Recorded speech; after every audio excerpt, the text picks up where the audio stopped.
Susie, I think everyone's here. If you want to go ahead. Okay, this is Susie Zimmett, president of Aspen School District, calling to a meeting on Tuesday, April 6th at 4:01 p.m. Liza, do you want to do a roll call? Certainly. Katie Frisch. Here. Susan Marolt. Here. Jonathan Nickel. Absent. Dwayne Romero. Here. And Susie Zimmett. Here. Great. With 4 out of 5, you still have quorum. Can we have a motion to adopt the agenda? So moved. Oh, second. Right. Okay, quick roll call. Katie Frisch. Aye. Susan Marolt. Aye. Dwayne Romero. Aye. And Susie Zimmett. Aye. So moved. Thank you. And Eliza, do we still have no one signed up at this point for public comment? Correct. There were no public comment signups. Okay. So we will move on to any board member updates. Anyone want to talk or raise their hand if they want to talk, or just start talking? Hearing none. Yeah, Go ahead. Can you hear me? Yeah, sorry, I was raising my hand there.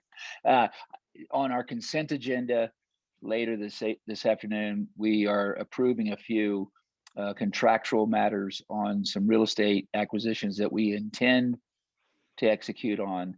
I just wanted to give board members and the community a bit of a heads up on that. These are good progress steps consistent with the purpose of the bonds, that is, acquiring additional real estate inventory. So one is in Snowmass Village. It's a sister property to something that we currently own there in Snowmass Village, and another parcel is down in the Mid Valley, consistent with what we've seen a few weeks ago, some future single family and duplex styled lots that we can construct housing on as well. So I just wanted to put a little bit of sunshine on that at the front of the meeting, so that there's no, hopefully there's no kind of problem or issue when we get to the consent agenda.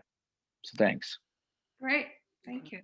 Now I have a gallery view, so I can see anybody else raising their hand. But if hearing, oh, go ahead, Katie. Hello, everyone. So first, I just wanted to thank Tennille for a wonderful breakfast yesterday for all the staff. Super well done. I think everyone was really, really happy. And it was great to see all the freshly rested faces back from spring break. So thank you, Tennille, and your team for doing that. Secondly, I just wanted to remind everybody, all 19 participants, but putting on the public record, that we are still doing COVID testing. And this is for students, staff, and family members. We've expanded it to include family members. So please come out, utilize the resource that we have. We've been doing it on Tuesday mornings, or Tuesday, well, the hours will change a little bit, but Tuesdays in general.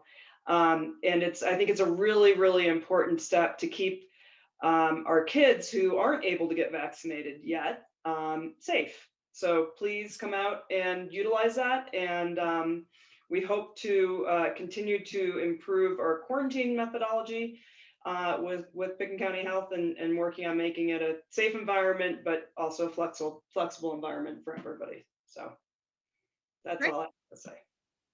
Great, and Susan? Great.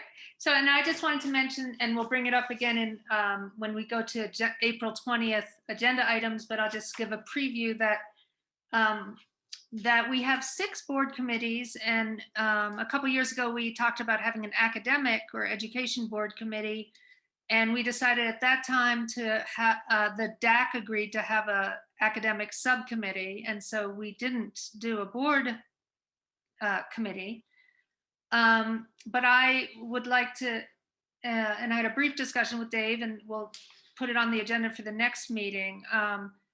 But like to kind of consolidate some of our 6 committees, get it down to 3 or 4, and include probably combine education with the pre-K and educator effectiveness and equity subcommittee.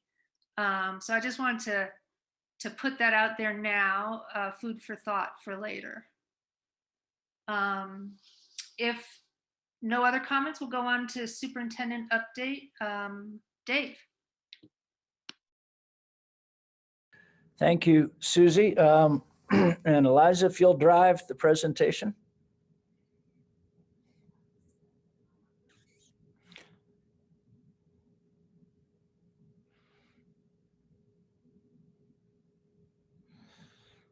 So as we're queuing this up, we had a slight change in our format, but we do have some voices from our middle school. This is part of us really trying to focus on students and student success. We had slight change, last minute change, but we have, this isn't quite the presentation I thought we were going to have. But anyway, Eliza, why don't you go ahead and launch the presentation?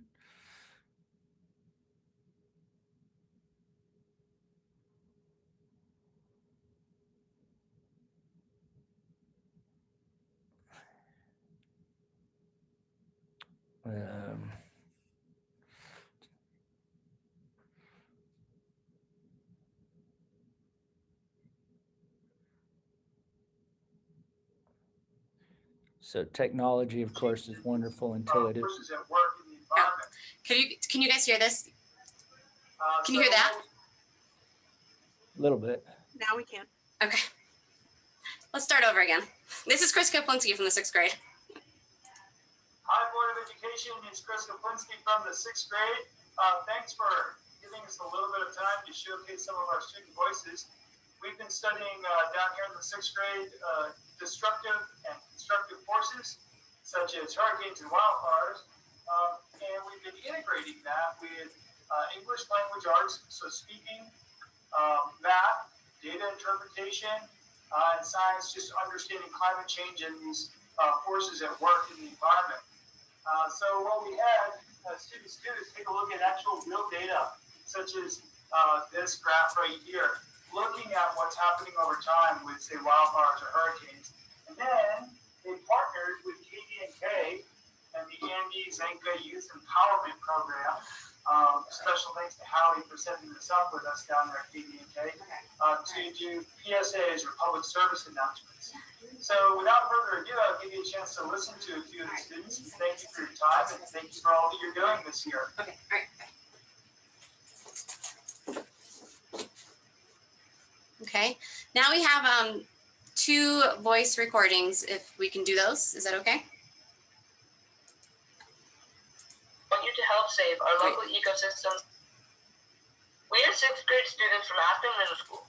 We have recently researched climate change issues and we want you to help save our local ecosystems and our planet. Imagine sitting on your porch on a hot summer day and you hear a crackling sound from inside your house. You realize your whole neighborhood is on fire. That's what it was like for residents of California in 2017. Due to the increase in pine beetle population, wildfires break out more often, making dangerous mudslides and flooding possible. Before climate change, wildfires were great for the earth. They cleared space for new plants to grow and stopped tree overpopulation. Since climate change, wildfires have gotten much bigger and more uncontrollable. In 1983, for example, only about 1.3 million acres were burned, according to the NIFC. Since climate change, wildfires have gotten much worse and unbeneficial. According to urban.org, in 2015, more than 1.5 times the annual acres were burned. In 2020, we had 10 times the amount since 1983. Wildfires have gotten more powerful and more frequent because of the effects of climate change. An example is from Yale Climate Connections, saying large fires happened 10 times more since the 1970s, and the trend line of wildfires matches up with the global temperature rise. If this pattern continues, Earth will no doubt suffer greatly and many species will go extinct.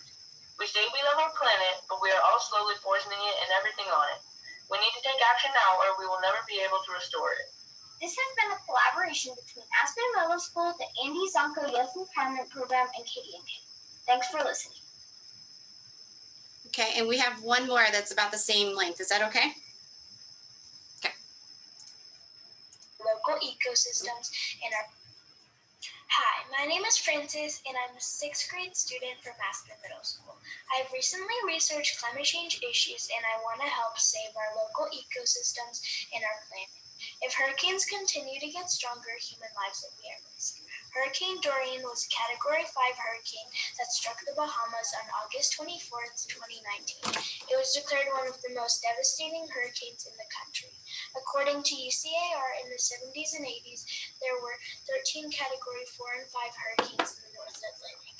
In the 2000s and 2010s, there have been 31 Category 4 and 5 hurricanes, according to the National Center of Atmospheric Research. Global warming has caused the waters to get warmer, and it is easier for hurricanes to adapt to warmer waters, making it so there are stronger hurricanes. If this isn't stopped, hurricanes will continue to get more extreme, causing stronger winds, more damage, and more frequent storms. One way to reduce climate change is to use renewable energy sources such as solar panels. You can also reduce water usage and eat less meat. This has been a collaboration between Aspen Middle School, the Andy Zanka Youth Empowerment Program, and KDNK. Thanks for listening. That's it. So, Definitely want to thank Chris Kaplinski for providing those updates for us, or that insight into the work that they've been doing this year. So, and we believe we'll probably have a presentation from the elementary school in 2 weeks as well. So we will be having student work as a focal point of part of the superintendent's updates moving forward. At this point, we'd like to ask Mr. Mulberry to give us a quick update on IB, our literacy efforts, and state testing. Mr. Mulberry. Good. Hello again. It seems like we're seeing each other very frequently these days.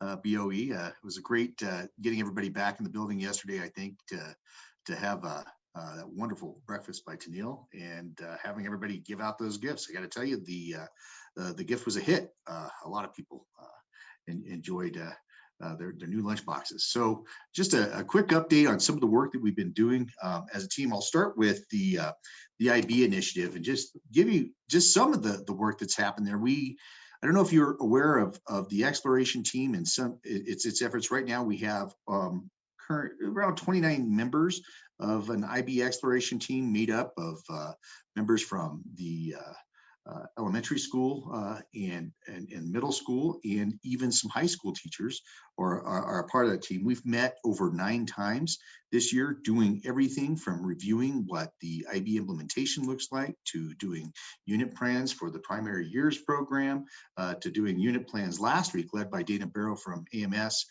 doing unit plans at the middle school. And the elementary school, we're very fortunate. We have a couple of our teachers there, Hollis McGee and we have Deirdre. I'm trying to remember her last name, but they did a presentation on PYP and unit planning and have been a part of that before. So we've been doing a lot of work in just the actual function of IB. And so right now what we're trying to do is get together a final presentation for the faculties of both the middle school and the elementary school to show the findings that we've had from the exploration team.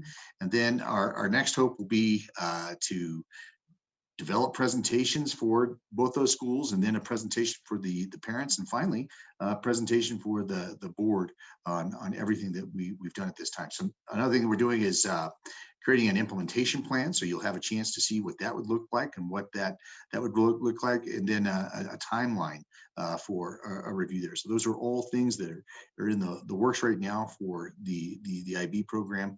Just to also let you know, we've had multiple experts coming in from the outside. Robert Kelty, who you've met before, has done the primary presentations for the elementary school, and we've had several members of the Discovery Canyon group come and help us with the MYP program at the middle school. So lots of work happening on that front. And I got to tell you, we've been keeping track. And I think I've shared with you in the board briefs some of the survey results we've had from the exploration team.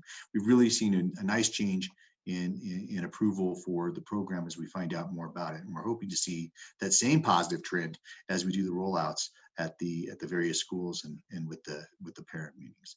So that's IB right now in a nutshell. And so I just want to know, did you have any questions about any of the things that I've talked about so far, or other questions around IB before I move on to literacy?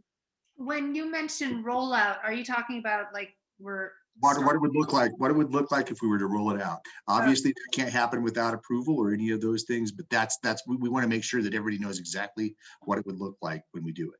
Thank you. No, that's a super important clarification. And trust me, we do have that preface with every meeting that we have, that's still something that we're considering.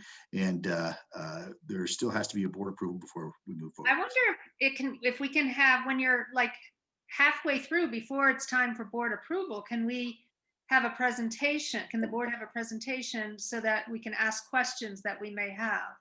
Absolutely. Absolutely. And I could do that. If you would just like us to add that to an agenda item to one of our next meetings, we could do that. And I'll just talk to Eliza and we'll get the team to kind of share where we are right now. That'd be great. Kind of a deeper dive, like you want a deep dive. I want to ask the concerns that parents have had for 20 years. I want an opportunity to ask them, explore them before it's too late, before we're actually rolling out IB across the district. To that end, Theron, could we maybe have a timeline of sort of what your expectations are?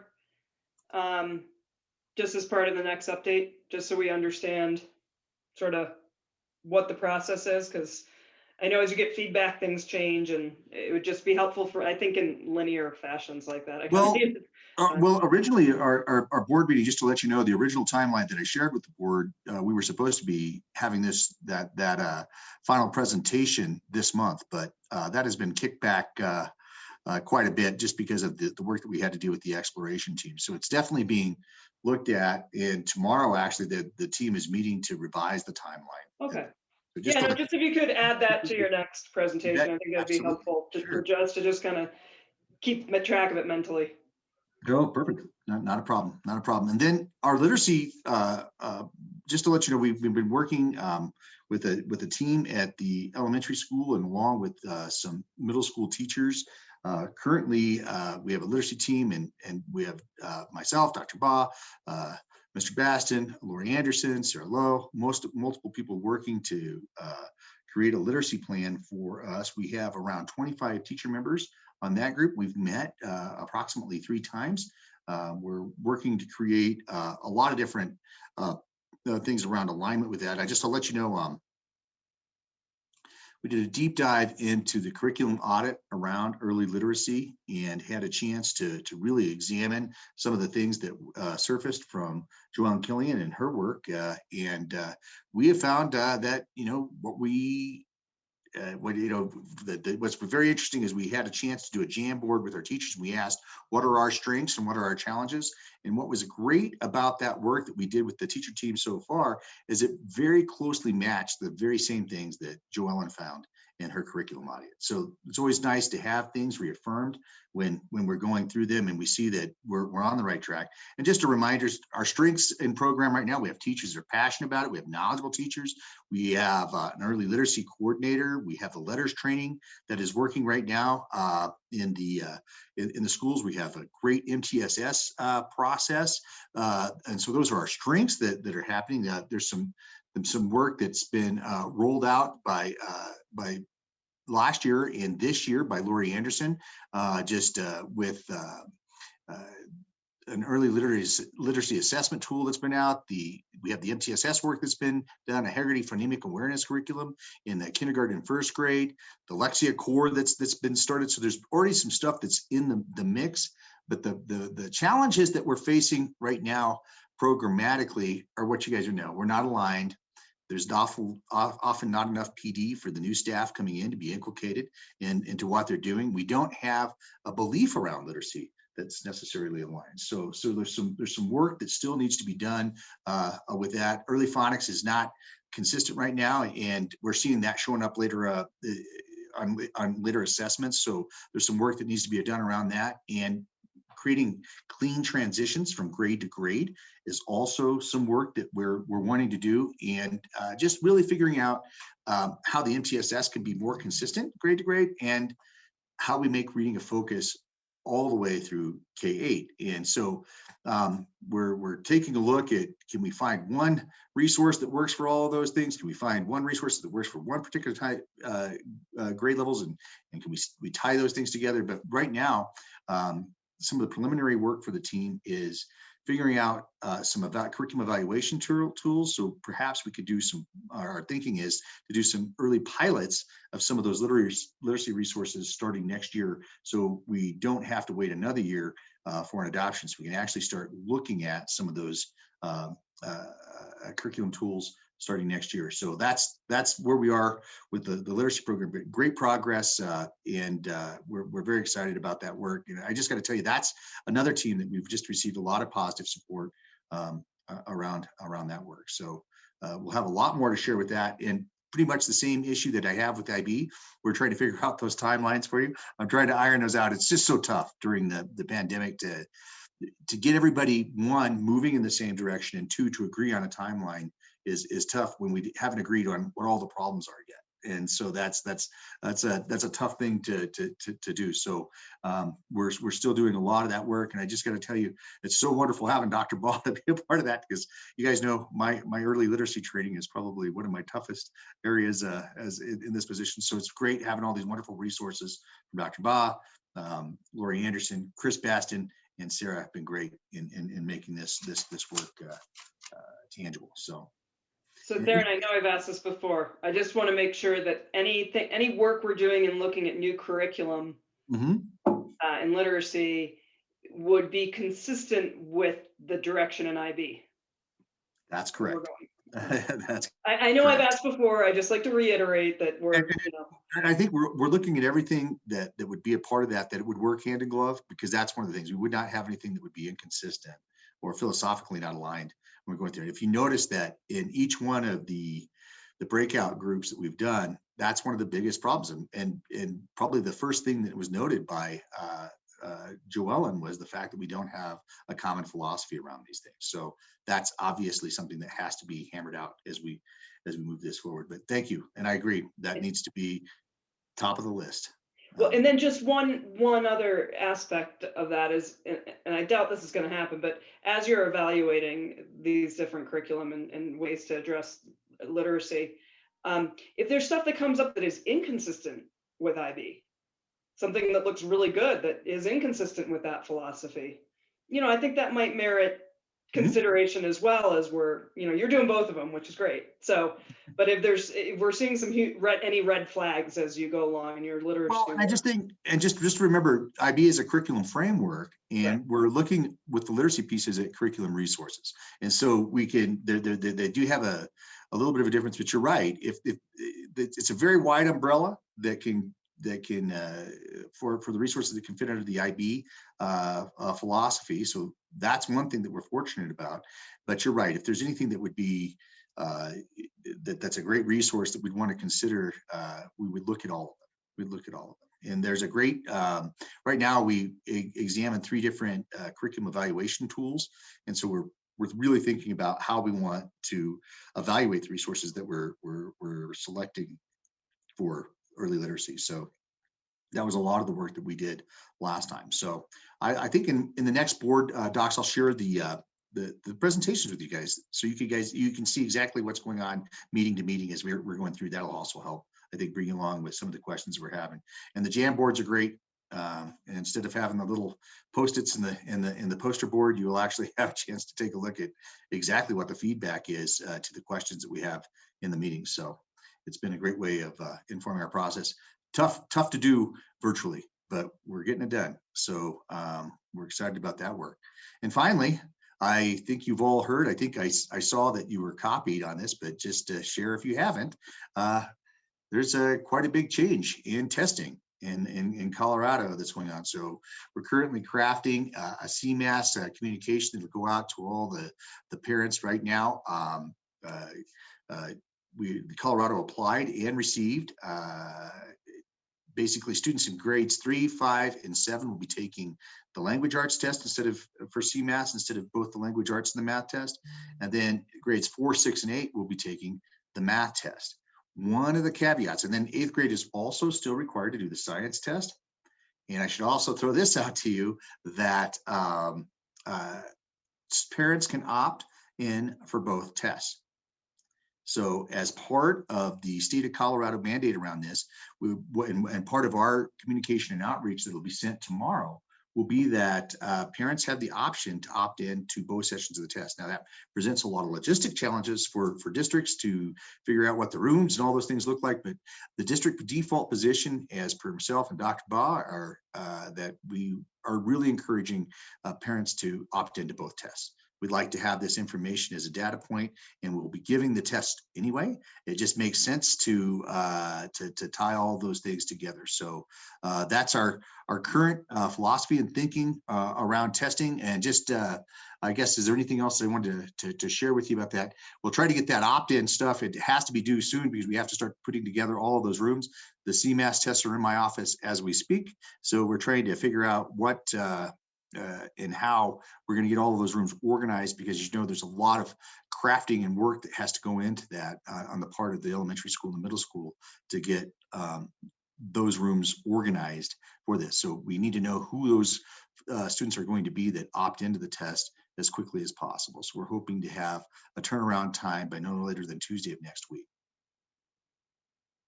And it's unfortunate we didn't find out until the Friday before we left for spring break at 4:30 that this was happening. So yeah, and so that's the testing. Any questions around testing?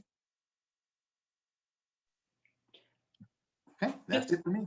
Just one question there, and I think I read in that email, and I just wanted to make sure that this was made public, that this does not eliminate any high school SAT, PSAT testing at all. That's still included in your education.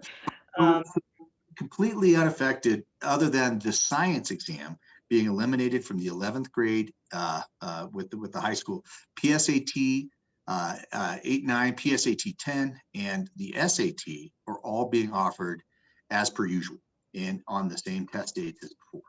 And so, and as part of the federal ask, those tests were never on the table. So that was not something that was being considered for review. Thank you.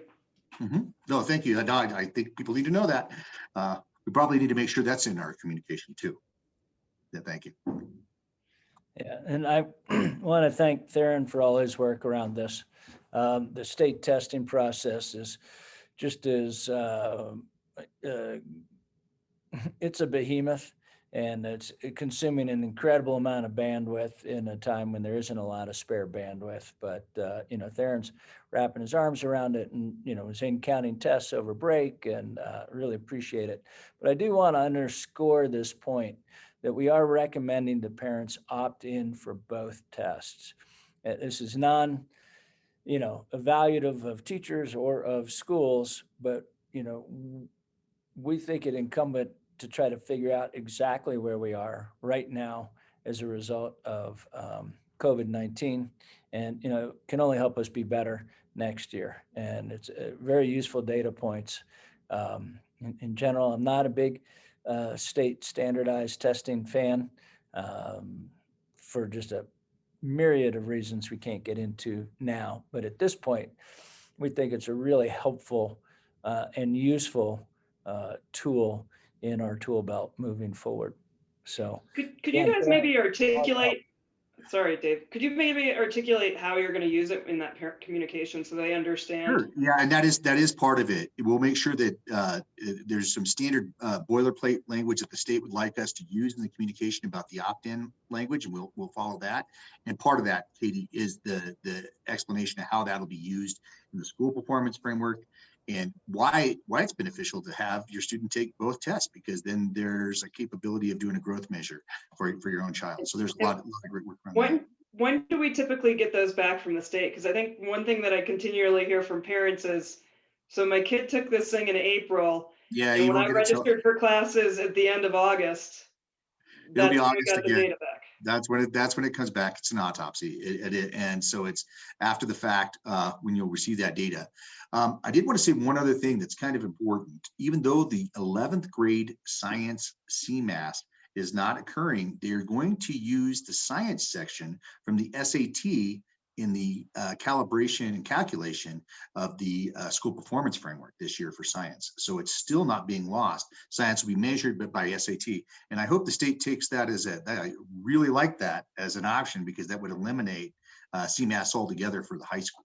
And so and streamline a lot of the testing procedures that we have. So I just think that would be, sometimes there's some great benefits that come out of these whirlwind times, and that might be one of them that they've keyed in on for a school performance framework. So another part of that communication that when I was reading the fine print, I said, hey, that's a nifty idea. I think that's the way we should move forward. So. All right, thank you, Darren. Elijah, next slide, please. All right, definitely wanted to summarize some of the calendar changes we're requesting. The school year will start at the same time and end at the same time, but what we're doing between August 16th and June 9th, will change a little bit. So we've kind of restructured it. We are looking at having a single starting time again. That's actually driven more by transportation than anything else. So we are continuously looking for bus drivers. If anyone wants to drive buses in their spare time, please contact Reagan Mahaffey. We'll get you in the pipeline. It's a great job and a great way to access a discount ski pass and some other phenomenal benefits. So quick plug for transportation there. The changes will start the day at 8:30 for the district. Staff would still start at 7:45, and then the student day would end at 3:30. So that creates 2.5 hours a week for collaboration, assessment, professional learning communities, grade group meetings, department meetings, remediation, extension, quite a few opportunities there. It would also add 11 professional development days. As you've heard Theron talking, as we're building out IB, as we're articulating a coherent literacy framework, coherent mathematics framework, we really want a lot more focused and intentional professional development around the district initiatives there. Like I said, the overall calendar remains the same. We are eliminating the Wednesday early dismissal time. It's been part of the fabric for quite a while. At this point in time, we have talked with a number of staff. Obviously change is hard, but we think that we can get better professional development, more targeted, more focused when people are fresh. They haven't been teaching all day, and then they're diving into professional development, which was a big concern of many folks there. We had 360 responses. It's a mixture of staff and parents. We didn't quite construct it to break out what staff wanted, what parents wanted, but this is the overall group. And this was the question that we asked. So you can see it's pretty close. There wasn't a huge outcry against the Wednesdays, nor was there a huge amount of support for it. So you can see, general inclination, like, it's not that big a deal. It wasn't a landslide, to be clear. So, people are used to it, and systems adapt. And I think that's kind of one of the important things. There's a general tendency there. The next slide was asking about eliminating the student assessment days. And that had a much stronger support for discontinuing those. And we surveyed a bunch of the districts out here on the Western Slope. Almost no one has anything like that. And it's not something many of us from other systems are familiar with. We do think that the 2.5 hours of time baked in would be a good time for assessments. ways of doing assessments is, partnering with the MTSS process and the special education departments around assessing students and doing that in real time. So that enjoyed stronger support for elimination of that. That being said, we just need the instructional time. We really are trying to capture as much instructional time, capture as much professional development time as possible, and really get a system-wide focus on instruction and on some of the best, more common practices. So that was some of the survey work that we did around making these calendar changes. And so at this point in time, if there's any questions about that, I'd be happy to try to field those. So Dave, how much more instructional time will there be under this change? So Theron is our captain of minute counting. He's been working with the state. It gets us more focused instructional time. Theron, do you have those numbers for us? I can take a look. Yeah, we submitted something and we have a calendar. What exactly do you want to know? The total number of minutes that we're doing this year? The change, how much more? Oh, How much more instructional time we'll capture with the new calendar? Hold on, I will get that. I just had a couple of questions. And I wondered, because traditionally we've had some, just some conflicts, or we want to make sure that we consider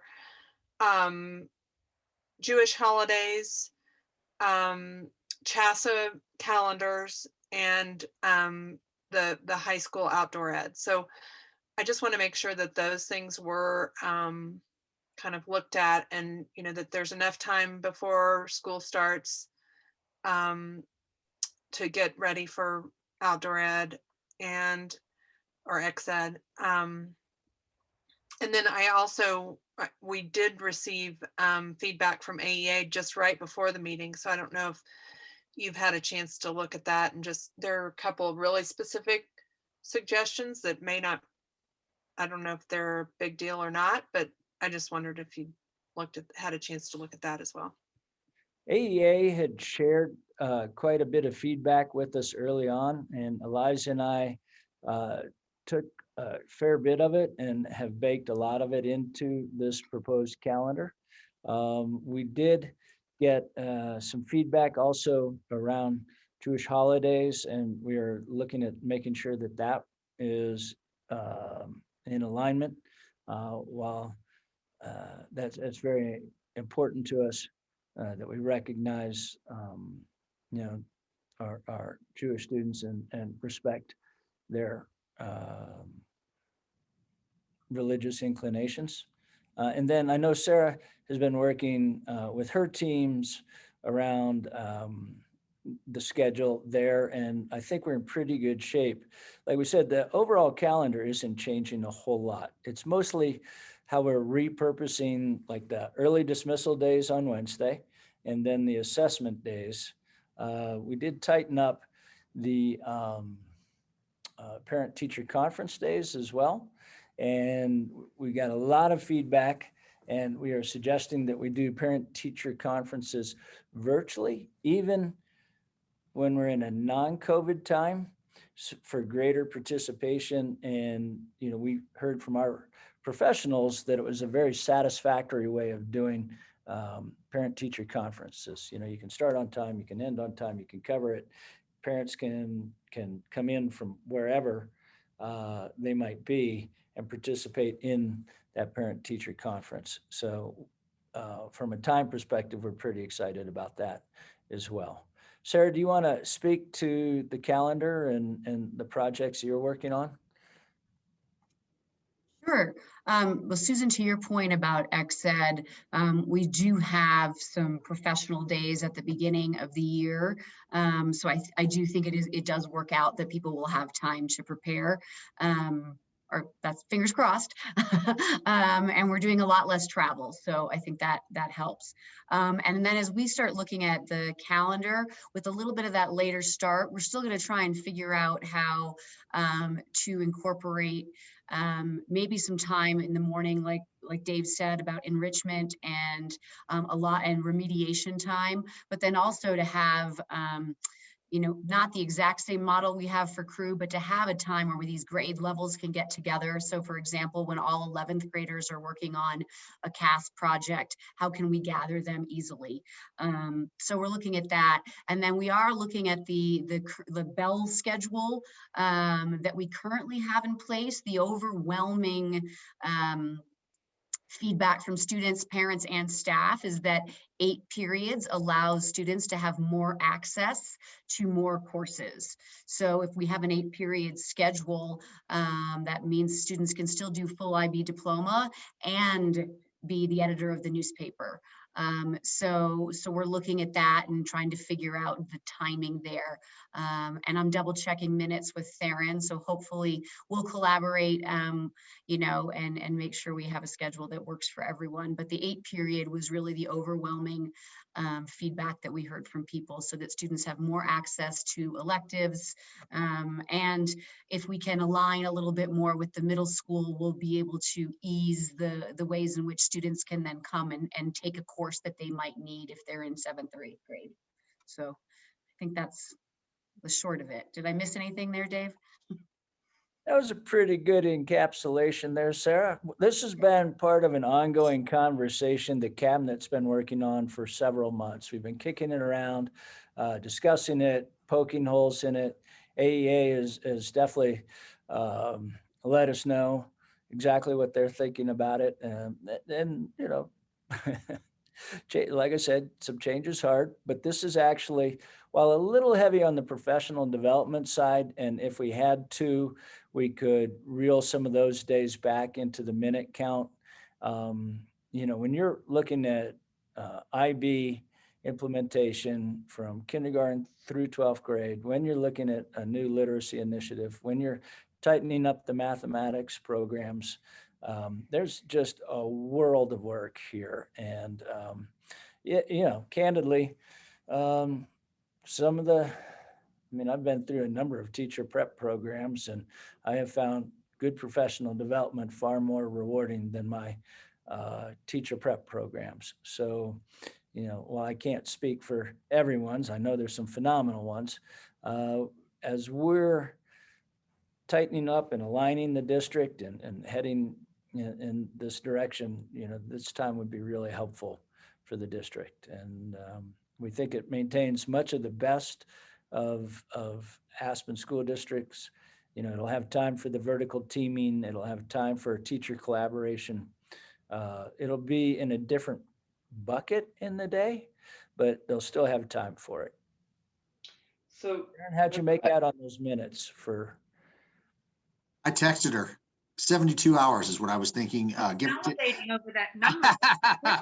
72 hours more. Yeah, or approximately, depending on the bell schedule and which school. Yeah, and so yeah, you're looking at the easy calculation is around 36 weeks at 2 hours per week. And so that's what you're doing. That is just a rough in. But I would want to go through, check holidays, all those things. So it's a guesstimate. That's yeah, awesome. but That's it's like close. But it's close to half an hour a day. It sounds like half an hour. Katie, Katie, you got a question? I'm going to go after you, Katie. I just have a couple of comments, just some things I want to make sure that we point out on this calendar, because I'm not sure everyone's, read it. First of all, the start dates, it appears, are the same now for K through 12, where historically K through 6 has started later and ended earlier, correct? And so that's something I think that's important. I might suggest that we consider, once this is all done and there's lots of different blues, lots of different colors here, that we release a simplified calendar for parents. When is my kid going to be in school and when is my kid not going to be in school? Because I think that these calendars tend to get very confusing, and more than once it's happened that someone's been confused with all the extra colors and stuff. I'm not sure that they care whether it's a teacher development day or teacher work day if their kid's not in school. So that would just be a suggestion. On the in-person conferences, I think that's a great idea to continue that. I do want to make sure that we still give parents an opportunity to meet their teachers in person, their kids' teachers in person, through other ways, because I think that's important. And that's something that I know most parents I talked to really missed this year, and a lot of kids too, obviously. They didn't get to meet them. So I think it's especially important to reconnect in the fall. One comment I've heard on early release over the years is how difficult it is on working parents.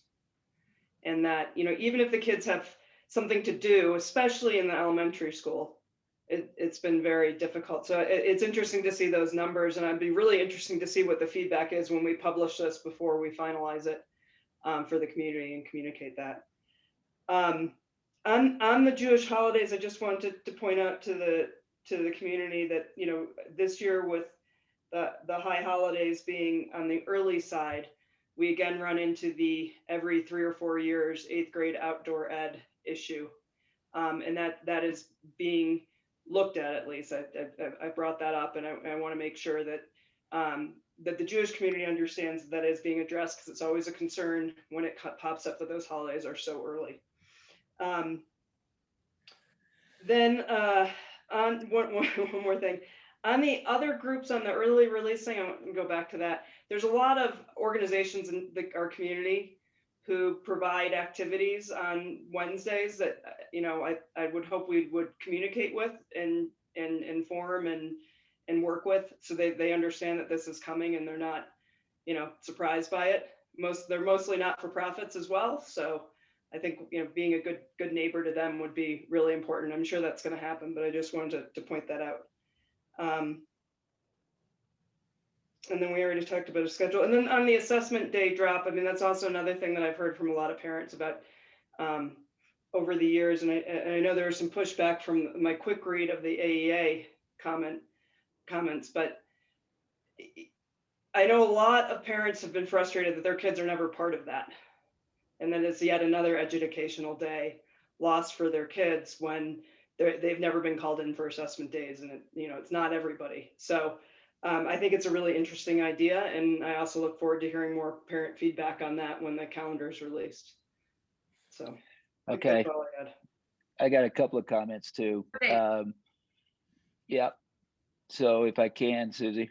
Yep. Board office hours yesterday. I was at the elementary school. I had 4 teachers, and all four echoed sentiments consistent with the AEA feedback that we received today.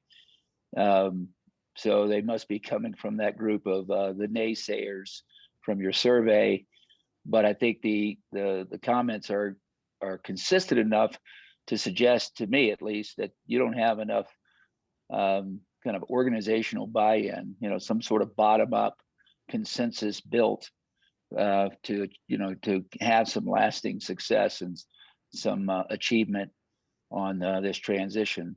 This, in particular, the doing away of the Wednesday early release and the conversion of those minutes, hours into these 11 just kind of preset full day PDs as the draft calendar calls for.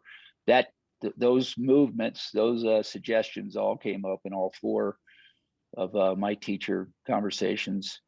And then the assessments themselves, the K-6 assessment days, I think K through 2,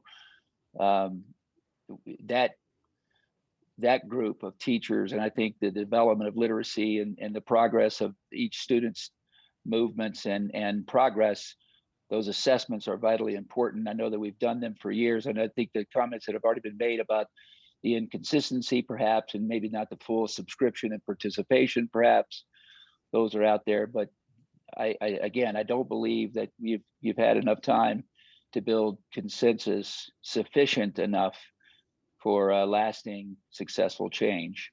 I realize this is an operational decision and therefore not the board.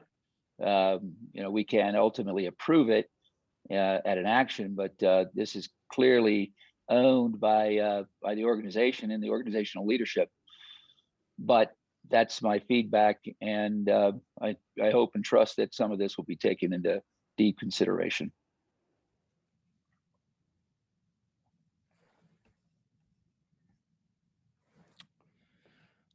Well, thank you for that feedback and those insights. I do want to say that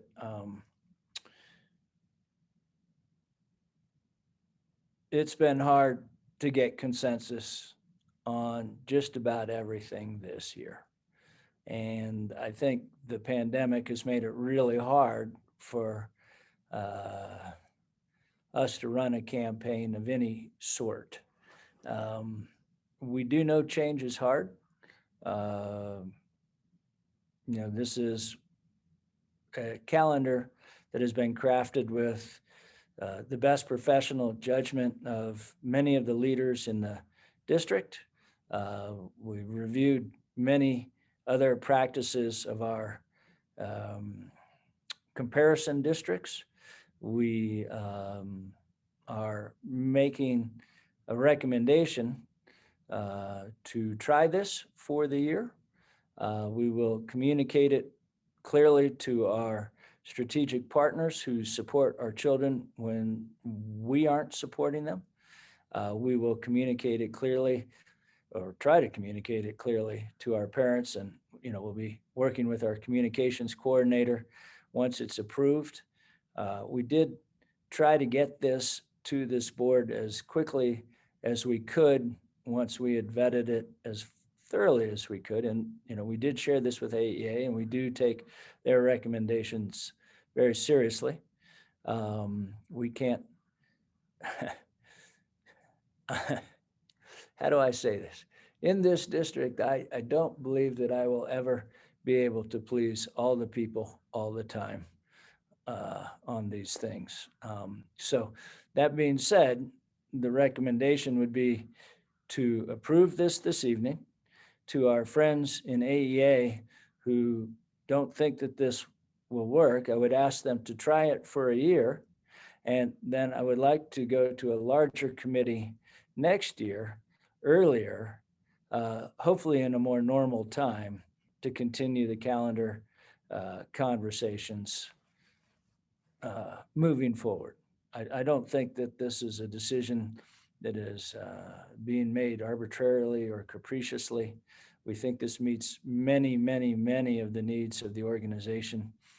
It doesn't change the budget in the sense of adding more days. We're changing what we're doing with the days. And I would ask, the entire educational community to give it a try. And, we can rate it. We can grade it next January, February, when we've had a chance to try it and see how things are going. But to meet the many sort of academic challenges ahead of us, we need the golden gift of time. And so that's what this calendar represents. It represents an opportunity to have more time in the classroom, more time in professional development, and still, support the things that make Aspen School District such a wonderful place to be a kid and to be a teacher. And can I just clarify the 2.5 hours of collaboration, assessment, professional learning communities, and the grade group meetings, meetings. That's per week, 2.5 hours per week? Okay. So it's 45 minutes every morning. Okay.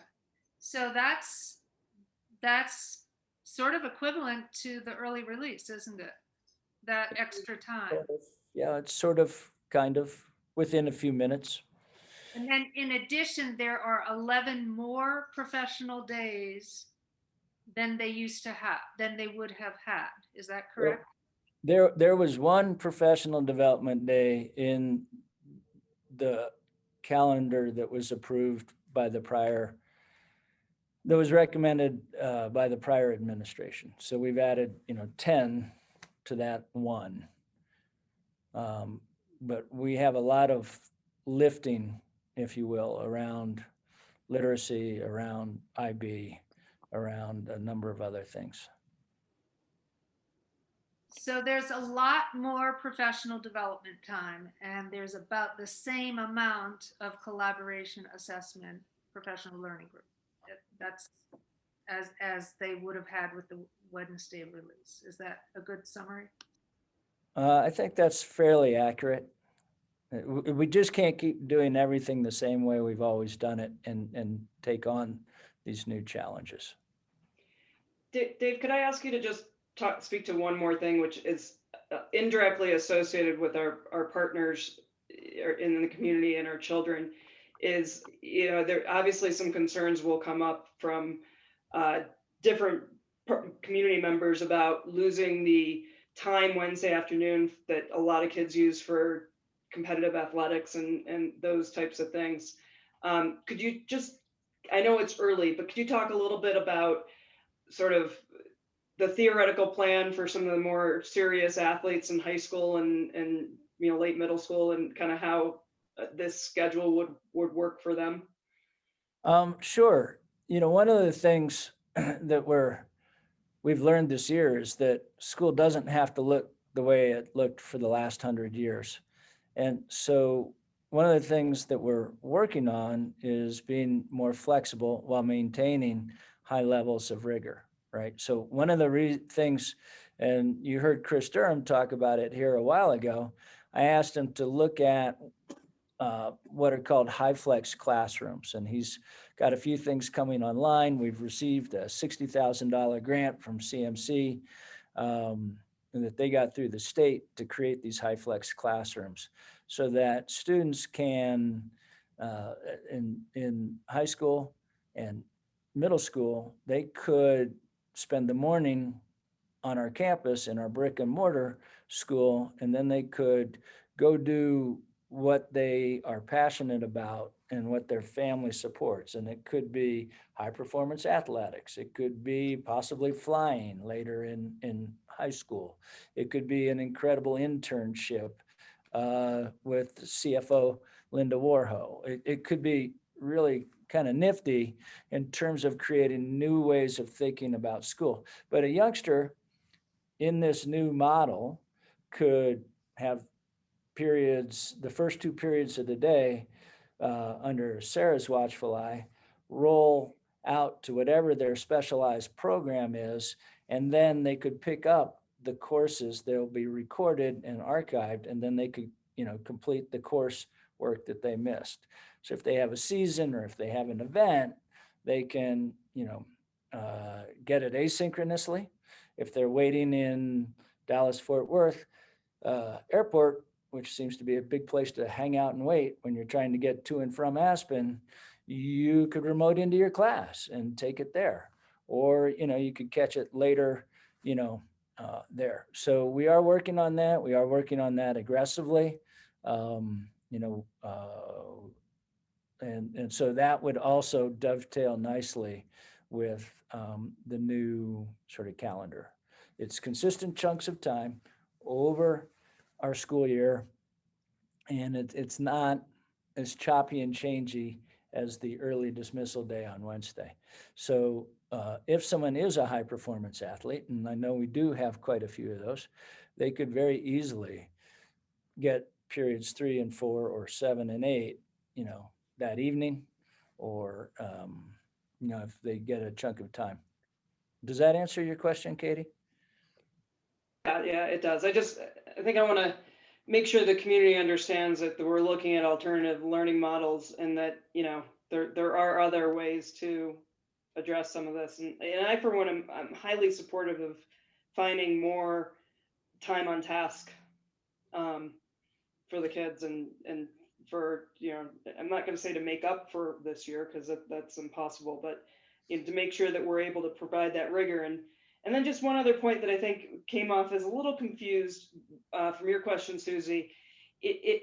What were teacher work days are moved into professional development days. So that's where there were some just open work days, was my understanding, that now are called teacher professional development. Do I have that right, Dave? Yeah, I mean, yes. So, and some of the professional development days are kind of a blend still of partly teacher work day and then teacher professional development day. But there was a lot of teacher work days, which are important. And, and that could be something that would walk back in future years. But the important thing to remember is that this is not carving something in stone. It's a 1 year. We have some heavy lifting to do. And if we need to walk more teacher work days back, or if we need to make up more minutes due to, abundant snowfall for some reason, something like that.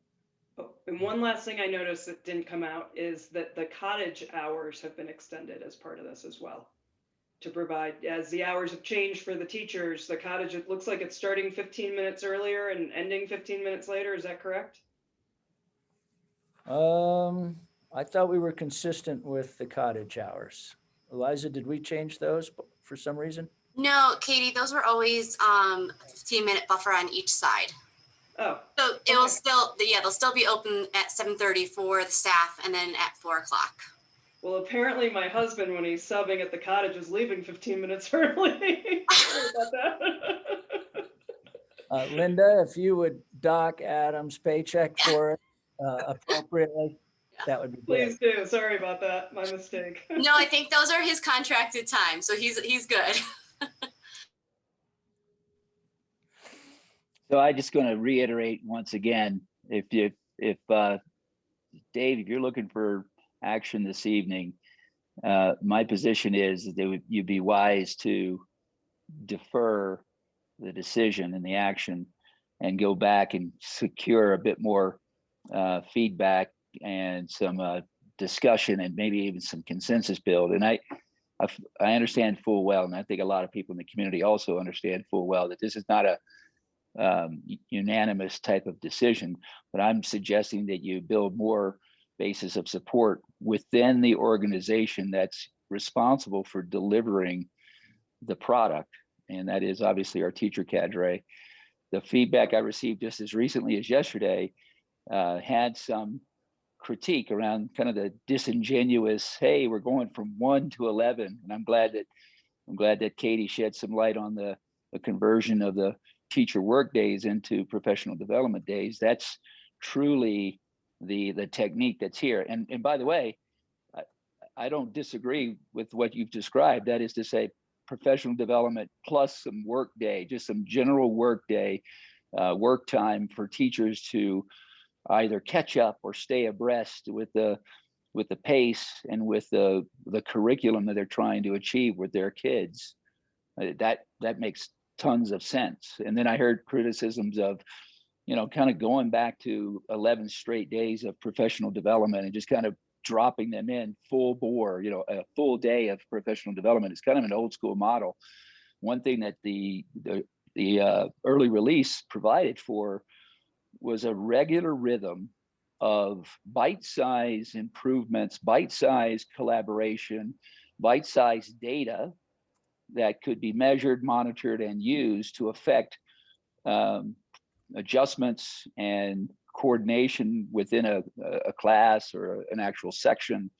And that was productive. And it also, I hear that early release, some of our teachers may not have been able to utilize or participate or optimize the professional development piece of that. And that's a little bit of coaching and probably some mentoring that can occur with some of our more seasoned senior teacher leaders within the organization. I say all that to say, I think this is a little too quick. I think it still needs some deliberation and maybe even, like I said, some hearing things out from the bottom up, and to build more, if you will, inclusion and ultimate buy-in. And I understand what you've said too, hey, it's a 1-year trial. It's basically we can do it for a year. It truly is a pilot for a year. However, if that's the attitude, then it seems like we'd be much more flexible with listening to other adjustments that might be out there to really make this thing a bit of a more flexible platform. But I think Katie's comment alone of coordinating with the other agencies, the other programs that are out there in the community, that in and of itself would tell me that if you haven't done that, and if you haven't gotten kind of green light with all the other kind of youth-oriented organizations out there, it would seem to me that you would be well served. We would be well served to spend some time and collaborating on that, so that master schedules and master calendars can be accommodated.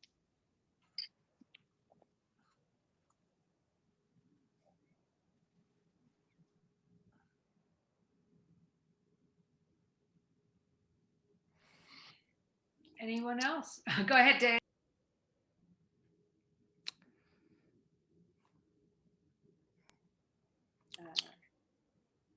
Did you have any comments, Dave? I'm good. I'm good. All right. Let's move to discussion items.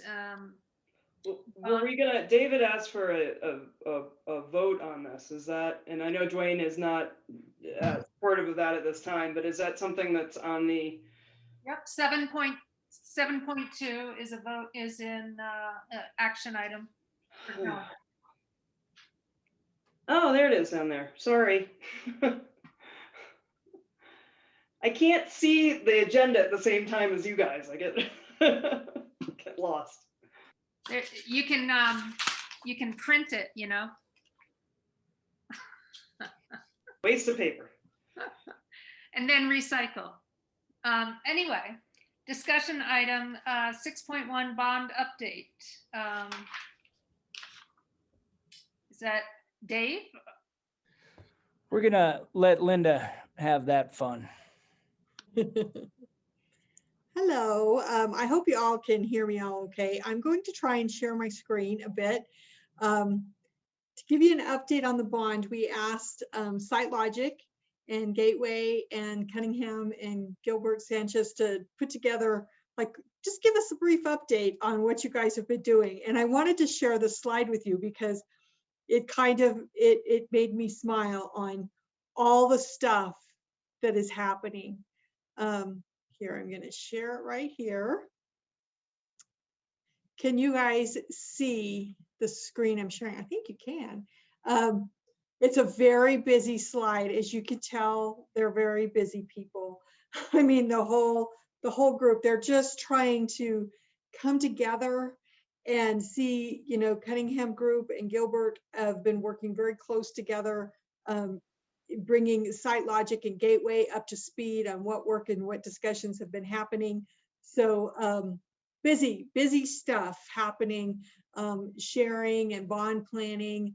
I want to let people know too on this that the community, that there's no final decisions. These are still just getting everybody up to speed and moving forward on what work's been done and what we need to do going forward.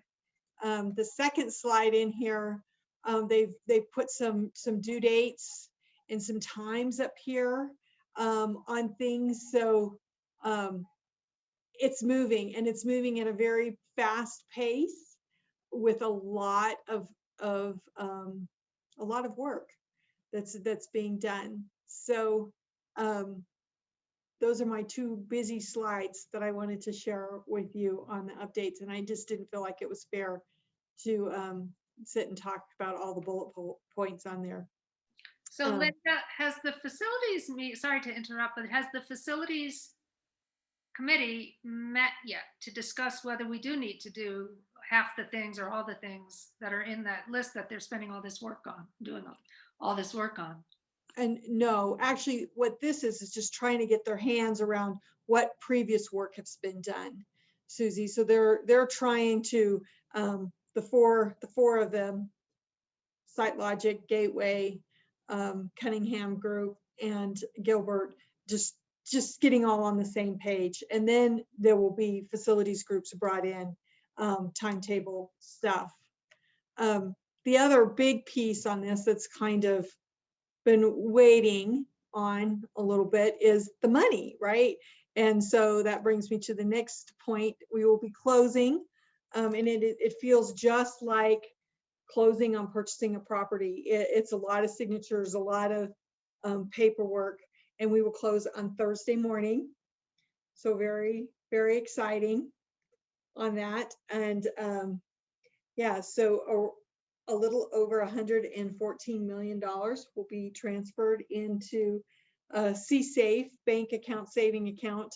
And then we have opened up a separate account with Alpine Bank. So we'll get the two going. And I just so you understand, when you have a bond project like this, it's almost like it's its own separate company.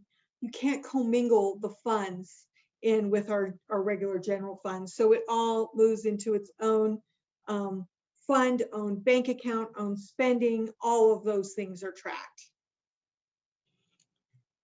So that's pretty exciting on that we're getting to the finish line here on all the paperwork. It's just like buying a house, just like it.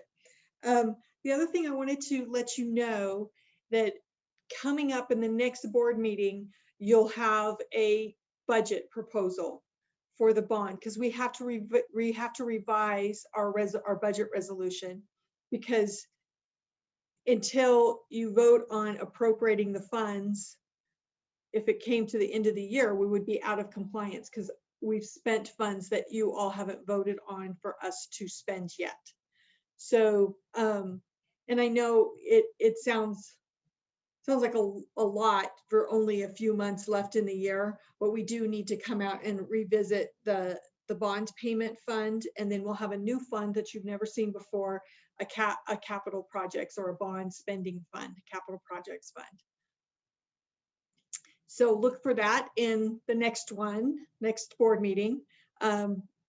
We don't want to do that too early because I want to wait till all the finalized numbers come in. I think we do know them now, but I just didn't want to put the cart before the horse. I wanted us to not have to go back again, you know. So that's why it'll happen in the next board meeting after we receive the funds. So we have that going on. I'd like to move into the next item on their budget update, but let me pause and see if anybody has any questions or any comments they'd like to bring forward. I do, Linda. I'm going to sound like it's Groundhog's Day, like I'm a broken record here. But on that second slide, where you talked about the timeline for, you know, first sort of the the maintenance stuff. Mm-hmm. And then as we're going through there were 10 items that we kind of had discussed and had put out there to the public and everything, but we hadn't really prioritized. And while we are getting more money than we planned for, you know, I have a feeling that those 10 items could add up to well over 114 million. So it just comes back to the idea of the strategic plan around these facilities and making sure that this board and this superintendent has had input into the prioritization within those, and that it's not our subs, our consultants aren't driving the process of who we want to be when we're done with this. We're driving that process and telling them who we want to be, and then they figuring out how we're going to do it all. So I just think at some point that the timeline, I think, had a July timeframe or so in it where some of those decisions would start to be made. I just wanted to make sure that we have time built into our schedule to go through that and make sure that our vision is incorporated into that process, and not just number one's number one, number two's number two, because I'm not sure that that's necessarily has a consensus on the board or in the superintendent or just, you know, there. And I don't know. I just want to make sure that that's visited as part of this process and not forgotten. Does that make sense? I know I've said this before, but I'm not sure I've said it to you. No, it does. It does absolutely make sense. That's what some on these slides, you know, this is just a stab in the dark. There are no decisions and there are no POs that are being cut. Nothing has been done on that, but we have to have kind of a baseline and get especially Site Logic and Gateway up to speed. on prior discussions, so we don't have the same discussions over and over again. So, Dwayne,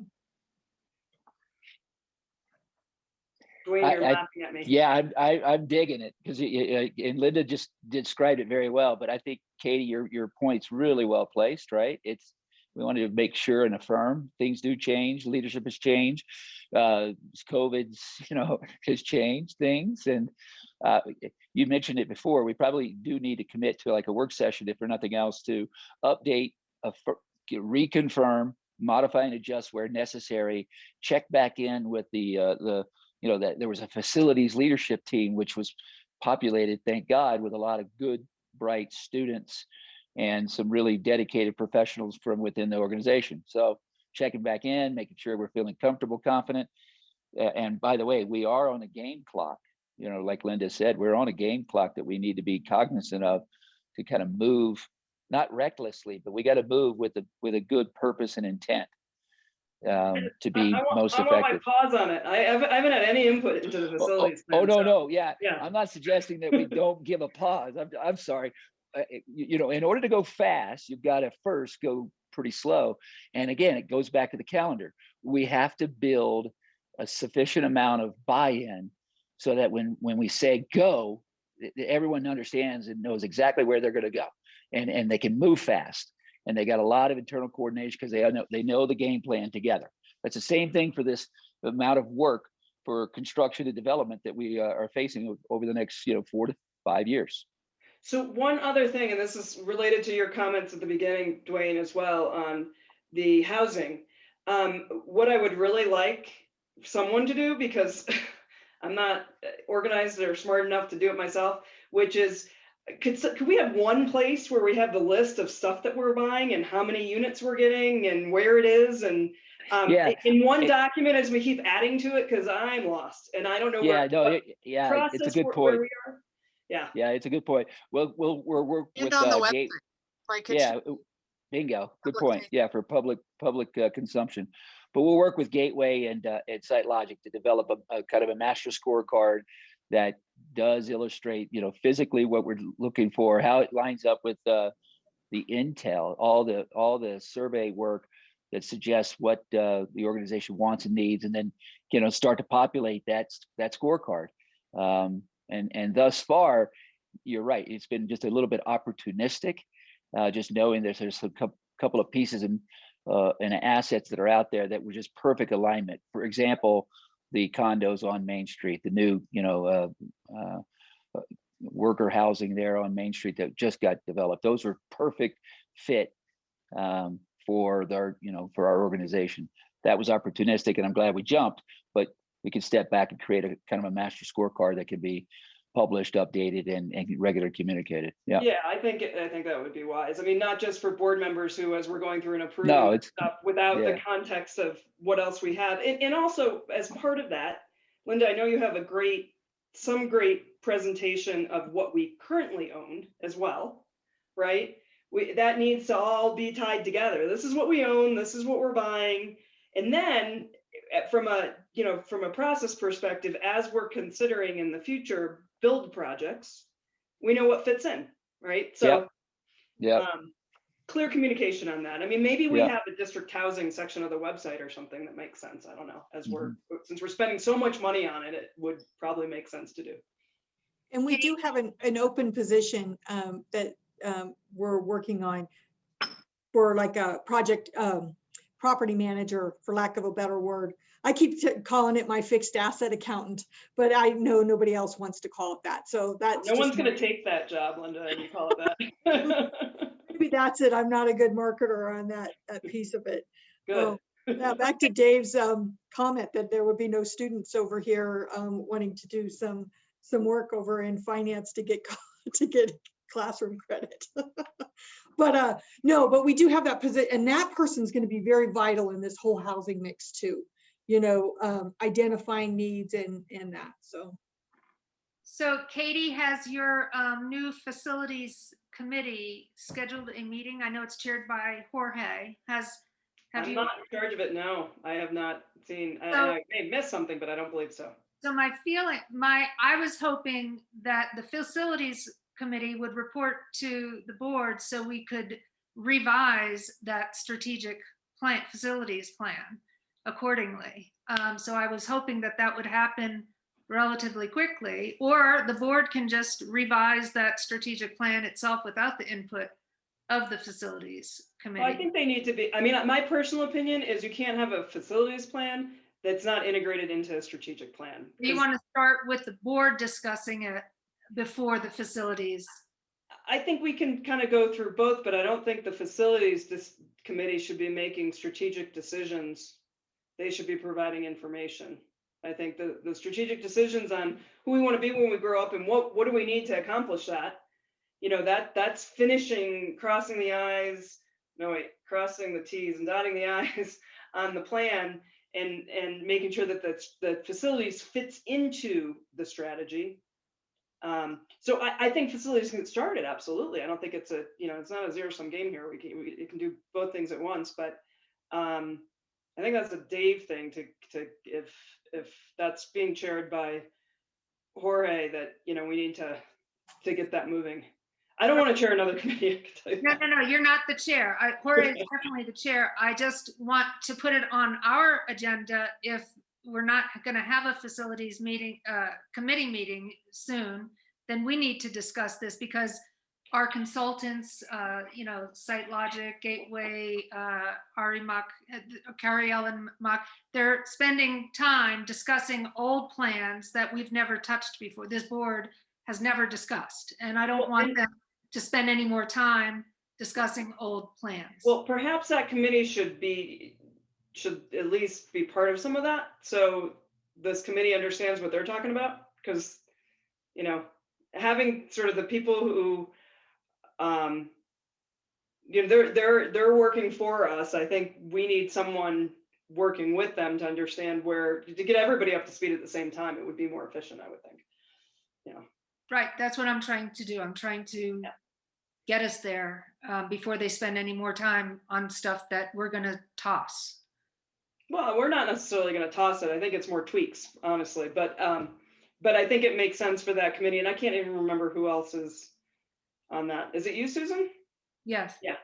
Okay. And who on staff besides Jorge? Is it just Jorge? Dave, just Jorge? No, Linda and Jorge and myself are on there. There's a big meeting on, I think it's Thursday, with the team as we're kind of figuring out who's doing what.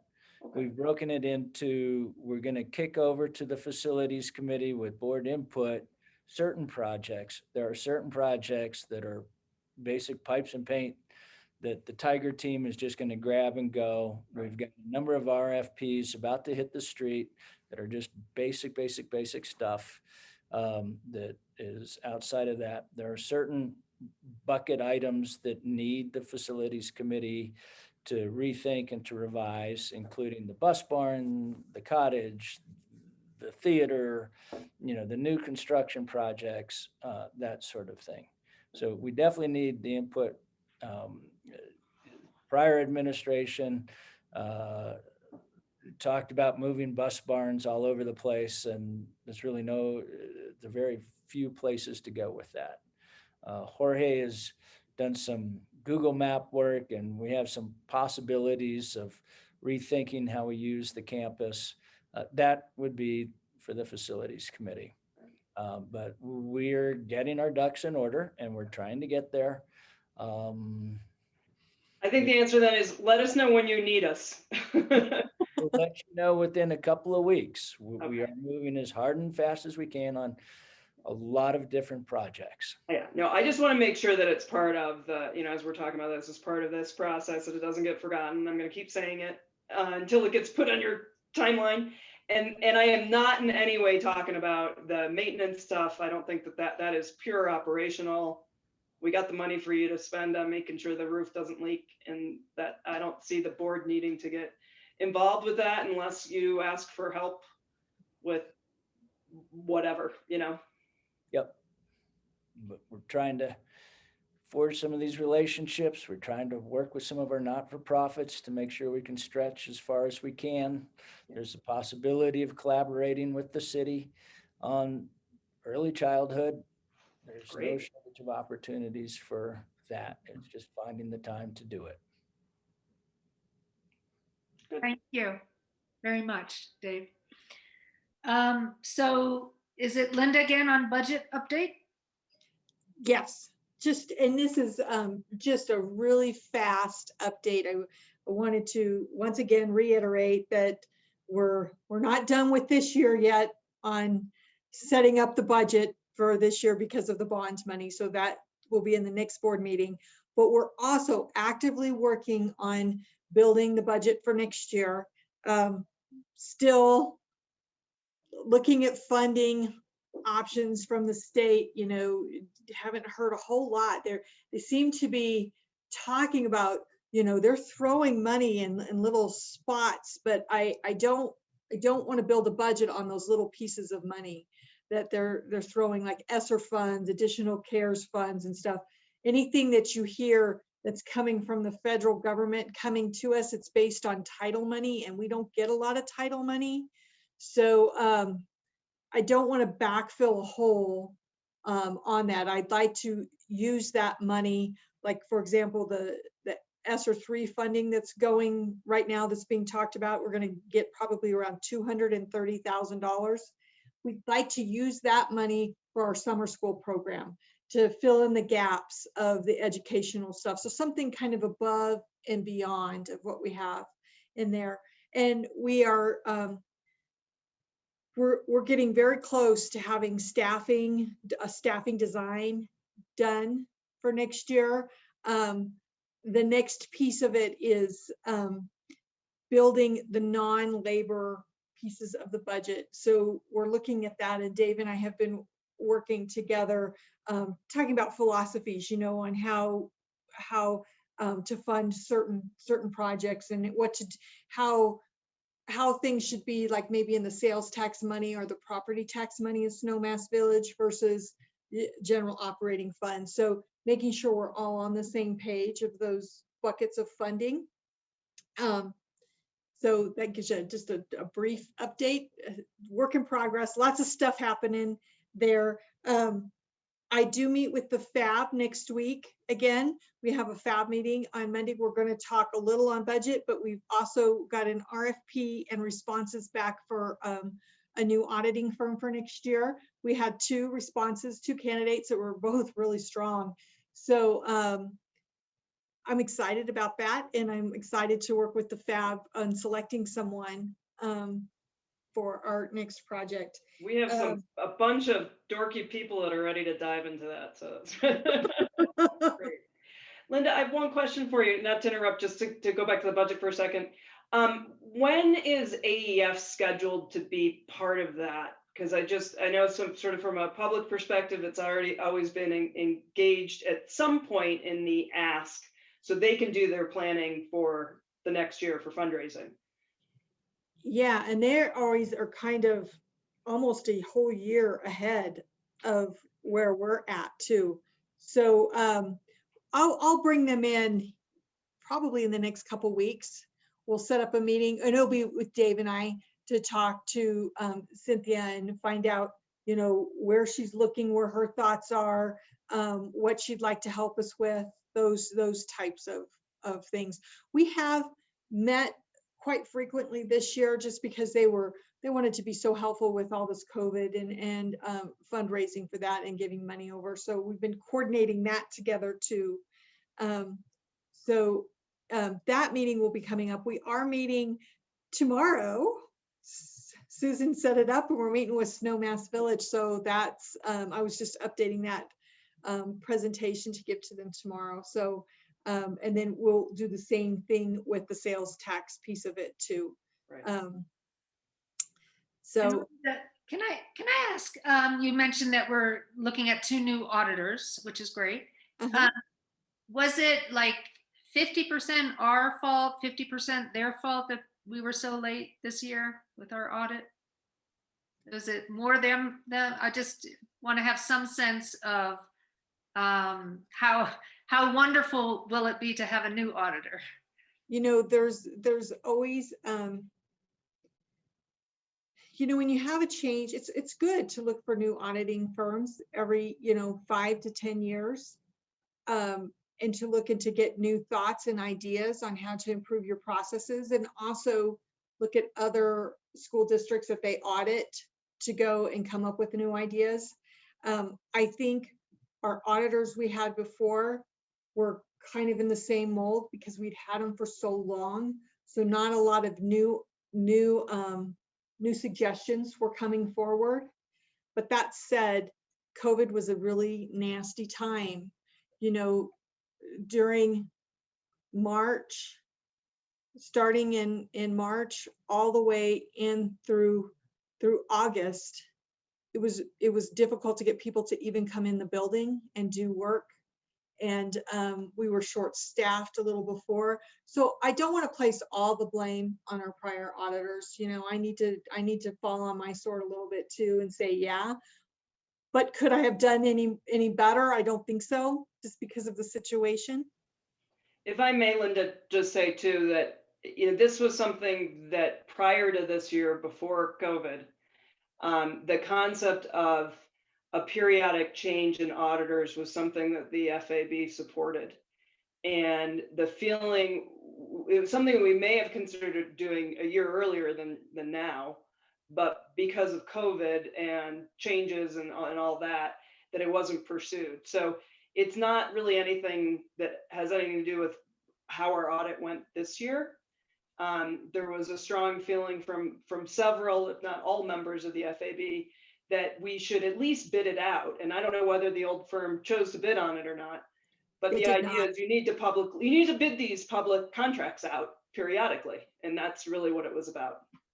Yeah, actually, they decided not to respond to our RFP, our prior auditors, and I reached out probably 8 or 9 different CPA firms. I just went out all around, anywhere I could find, you know, close by us, different auditors, and both the responses are in the Denver area to come over here, and they it was kind of an eye-opening experience. I think when I reached out to them, that they're like, wow, this is untapped territory we haven't been pursuing.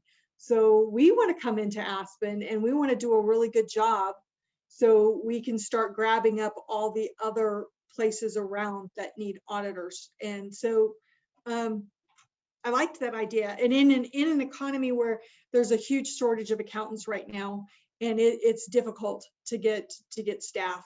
So. Well, thank you. Any other, Susan, Dwayne, any other questions, comments? So we move on to, thank you, Linda. Thank you. Redone. You were done, weren't you? I'm done. Okay. All right, great. Thank you. So 6.3 is April 20th agenda items, and I just made a couple notes. I alluded to the hopefully revamping and consolidating our board committees. That would be one item. And I think Dave has found a different organization that does a similar work to Our Community Listens, that I think hopefully we'll have a presentation about that we might want to look at. I think it's called My Voice. And we'd love to learn more about that. And I'd love to have that IB high school, since that's all we've had for the last 20 years, a presentation about that we talked about with Theron, to the board. There are so many concerns that parents and students have had about, you know, the extended essay, 80% of the grade is based on turning it in on time rather than quality writing. I don't know if that's changed, questions like that. Sarah, you're muted. Can you unmute? Yes, I think a lot of that information, I'm not sure where it's coming from in the community, but it is outdated or inaccurate. So I will get Eileen, I'll get together with Eileen and we can address all of those issues. But there's an actual rubric for the EE. There's a rubric for the CAS. You know, we do, there's a rubric for everything. So I think, yeah, we'll get together and we'll make sure that we address those, because I don't want a false narrative to be, you know, highlighted out there. The preponderance of comments I get from students, parents, graduates is that IB was one of the best things that they did. And it prepared them for college and set them apart from their peers. So let's try, I'll get with Eileen and we can give you all the data on that. And then also we can address some of those real specific concerns about perhaps like the EE, like you just mentioned. So. Yeah, quite, and some of them probably have changed since, you know, we've heard these over 20 years, but it would be great to know that the list of issues that have been raised are no longer issues. That would be awesome. Nothing would be better than to learn that. Okay, we'll get together and we'll have a quick presentation ready for you all. Great. And then also when we do the, Sarah, this is also for you. When we do the R2 review, which I'm hoping to change our R's to call them goals instead of results, so people know what we're talking about. I'm hoping to change the verbiage of OEs to just maybe operations instead of operation expectations. Little things like that, just so it's more user friendly. I'm hoping to change, for example, policy GPs to just governance. So that's another minor agenda item. But when we do the R2 English, I would love to, we've talked about this since I've been on the board, to look at writing portfolios of kids. And we've talked about that, and it's probably our fault that we didn't ask for that specifically. But we would love that coming up. Yeah, no, I think we've had them on and off for years. You know, 8th grade used to bring up, before a digital world, bring up, you know, kind of big boxes of writing. So I think it's, you know, really looking at how are we assessing writing, what are the writing types, and how do we make sure that the expectations across the board and the language work. So that does require some of that backwards design, but to have an intentional writing portfolio, I know we collect them a little bit at the high school, you know, but they really, for each discipline, the writing is so different. So to really think about what would be a meaningful work sample that would actually showcase students, you know, abilities and growth. You know, we can definitely talk about that. It's not quite as simple as just the standard portfolio, because there are so many different kinds of writing that they do, from the technical to the science, to the research, to the literary analysis, to the personal narrative, and thinking about what you'd want to see and how we would make that, I think, user-friendly, instead of having 550 portfolios to look at. And we can think about that. And maybe if you guys want to think about how you'd like to assess writing, we can look at IAs. All students will be taking an IB English, so every single student is doing a formal writing for the IB, so we'll have that as well. So we have some options. I would just say that for English, I would stick to English writing. Just okay. You know, so like literary analysis. Yep. Okay. Don't want to make it too complicated. And any other suggestions from? Go ahead, Susan. You had. Yeah, I just think we need to do an agenda item to debrief our office hours, and some conversations may have been things that, you know, were confidential, and we can discuss those with the appropriate person elsewhere. But I think going through just our notes and summarizing a little bit of what we heard during our office hours would be a good idea at the next meeting. Absolutely. I think that's a great idea. Yeah, that's a good idea. I didn't have a whole lot of takers, but I just, I also wanted to just point out publicly here that if anybody missed those office hours and wants to schedule an appointment, certainly with me, I'm going to speak on behalf of the rest of the board that you're open to it as well, even though I shouldn't. I think all of us are open to having conversations. I know there was at least one individual who asked about a virtual meeting, during that time, that just wasn't feasible with people kind of walking in and out, but happy to do that at any time. Me too. Great. So let's move on to action items. 7.1 GP8E Annual Agenda Planning Exhibit. Eliza, you had some thoughts here, right? Yeah, I just wanted to put on there real quick that CASB convention is going to be occurring at Broadmoor again. It's slated for December 2nd through 4th. So just put that on your radar. They're not sure of the actual attendance, if it's going to be virtual, a mixture, but they want to do it in person. And then again, our community listens. I know we might have another option, but if we went with that disc training, we're possibly looking at doing it during one of our board meetings on the 1st or possibly the 15th of June. The 15th is still an optional board meeting. So I think in the upcoming meetings, we'll have to decide what we're going to do about the 15th. And I think it might also depend a little bit too on the budget and where we are with that for approving next year's budget. That's it. Did they give you, Eliza, a guesstimate about whether when they're going to call the Broadmoor? Do they have any planning ideas on that? They yesterday asked me for a rough count of how many people would go. So we did say 5 board members, a superintendent, assistant superintendent, and myself. So we said potentially we would have 8. I think they're really just in the mix of just trying to figure out what people's interests are. So I said we would be interested, but they're still finalizing that. Okay. Hopefully they'll have a decision in a reasonable Yeah. amount of time. And I just got a survey that I'll share with the board after this meeting from CASB about this retreat. Great. 7.2, the calendar. Would anybody like to speak first before we call a vote? Susan, go ahead. I just wondered what the drawback would be to just postpone the vote to the next meeting, and just give us a little time to reach out to others.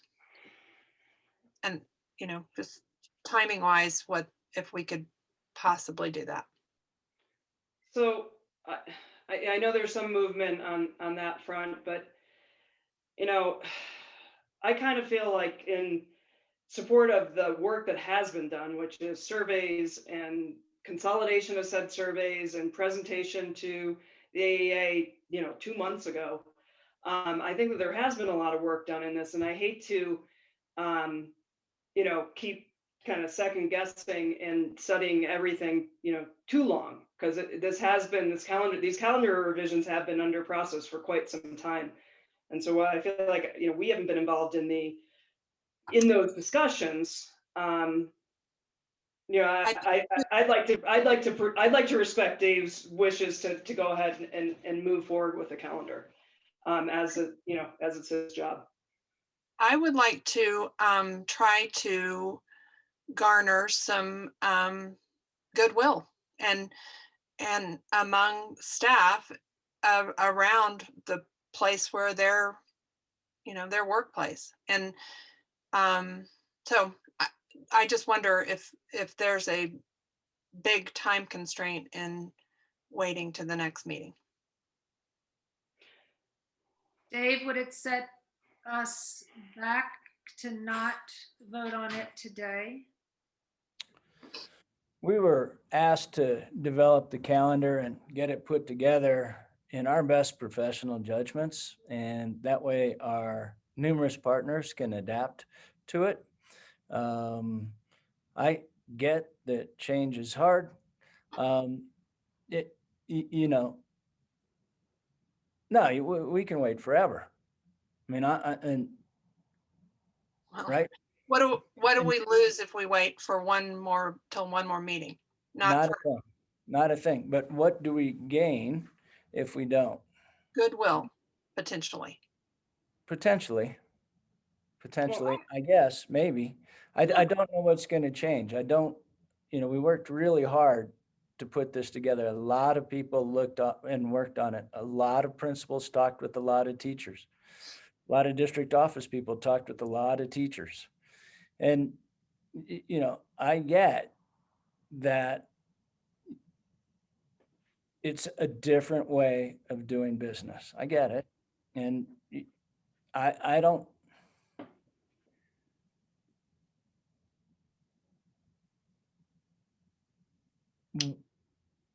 I don't have a good answer for you, Susan. I really don't.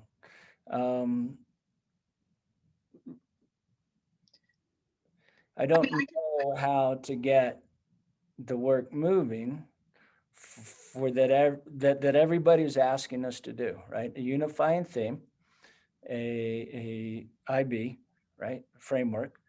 I don't understand the resistance.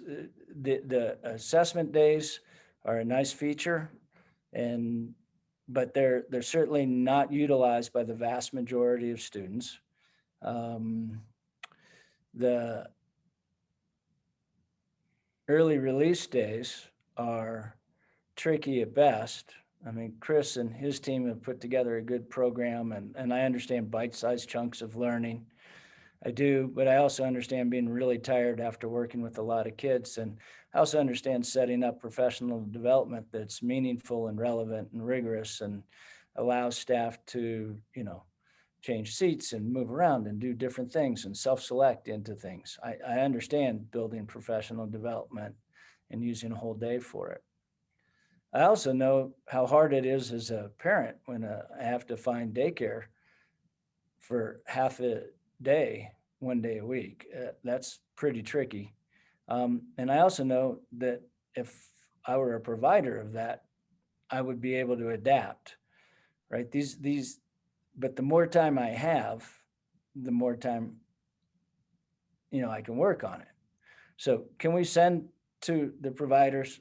It's a proposed calendar. Sure, we can do that. And we can send to the parents, it's a proposed calendar and we hope it happens. We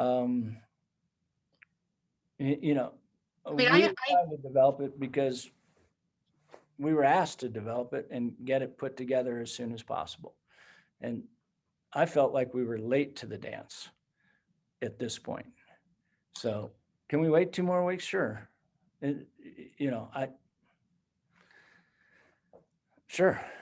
I mean, I really appreciate all the work that you've spent on it. And that's been the calendar has traditionally been a pretty big project to try to gather input from all of our different stakeholders. And so I know that that's a huge undertaking. And I also know you will not make everyone happy. That is absolutely a fact with the calendar. That's not what my expectation is. And I also appreciate that we are, after our COVID year, to gather more FaceTime students and teachers is huge. And I think that's a huge win. And so I really am so excited about that. I think that's a big plus. So, I mean, I appreciate all that you've done so far. I just would like to, because we just got the feedback from AEA, maybe you've gotten feedback. I don't know if it's the same as what they sent today that you've heard before. I don't know. It seems like it just came along right before our meeting. So that was hard to get the gist of. To be fair, I have to say, I put that in AEA. They sent us feedback on something that's been on the calendar for a while when we're in an executive session before a public meeting. I'm sorry, but that should have been received, before, not right at the meeting. So my understanding is that has been reviewed with Dave and staff and through all this stuff. And I don't think that should, affect our decisions. I don't know when they were able to see the calendar, the actual calendar, or us for that matter. I mean, anyway, I would love to just have a little more time. That would be my ask. Yeah, that's consistent with where I'm at. And there's 4 of us here this evening. Katie, there's 4 of us. I really. So he's going to spend 2 more weeks on this in absence of something else. No. Well, sorry. Hang on, Dave. hang on just a second, Dave. There's always enough time to do the next best step. All right. There's always enough time for that. So that, by the way, every year we have, not controversy, but we have discourse on the assembly and the formation and the publishing and the approval of the calendar every year. So let's not behave as if this is like some sort of massive trauma to the organization. This is good debate. This is discourse. This is what we're supposed to do. And just because it's been presented this evening and we're looking at expediency as the procuring reason for taking a vote, I just flat out disagree with that. There is time to build some additional feedback, consensus, and buy-in. I've said it now 3 times, and I think we have to acknowledge. I mean, just yesterday, office hours, every one of them. Katie, did you have anyone visit you? I did, but I didn't have anyone talk about the calendar. I had all 4 of them talk about the calendar, talk about the early release as well as the assessments, all 4, and they are all good, critical inputs. They weren't complaints; they were critical inputs, and the kind of the cost benefit type of discussion. You know, here's what we're going to lose. Have you guys considered this? It's like, well, no, we really haven't. So this is not yet ready for prime time, in my humble view. I think Susan's saying the same thing very, very respectfully. You got 4 people here. A 2-2 doesn't mean anything. We just basically continue it. We don't need to call it this evening, is what I'm trying to suggest. And I think cooler heads can prevail. And I think, Dave, genuinely, this thing is really well assembled. I mean that very sincerely. Like Susan said, you've done a great work with the entire team, but there's still some feedback that suggests that this thing can go from good to great. So we're asking you to genuinely, sincerely try to get out there and make this move from good to great. And if you guys want to call the vote, I'm letting you know that I will vote against it this evening for the reasons I've already stated. I'm happy to vote on it. I know which way. I know the vote will not go in my favor, but I truly believe it won't go anyone's favor. Yeah. It'll be a 2-2 at best. Right. Well, that's why. Yeah. So I just think that we need to respect the process and the work that the we are doing. We are. By the way, we're part of that process, and in fact, it's essential for us to be part of the process because it's not just our own personal agendas. We're representing the entire community, and just like has been said before, surveyed. We don't have Yeah, that's right. That's exactly right. And you still have inputs from the organization and from the community on both sides of the issue. This is not a slam dunk. Again, this is. I actually it's never going to be a slam dunk, though. You're never going to get agreement or consensus. Completely correct. Dave would like to speak. Let's hear it, Dave, please. Folks, I think, I'm very disappointed right now about how this is breaking out. That being said, I'm going to put on my big boy pants and I'll ask you to table this for 2 weeks. I don't want the motion to fail, and it would fail at a 2-2, assuming I could get to 2-2. There's been an incredible amount of work done on this. I know for a fact that in this district, we won't please everybody. No. But we will have moved on because there's more work to do. And that's also important. We'll come back to this in 2 weeks and see where we are. And it can stand, it can fail. But school will open in August and it will end next June.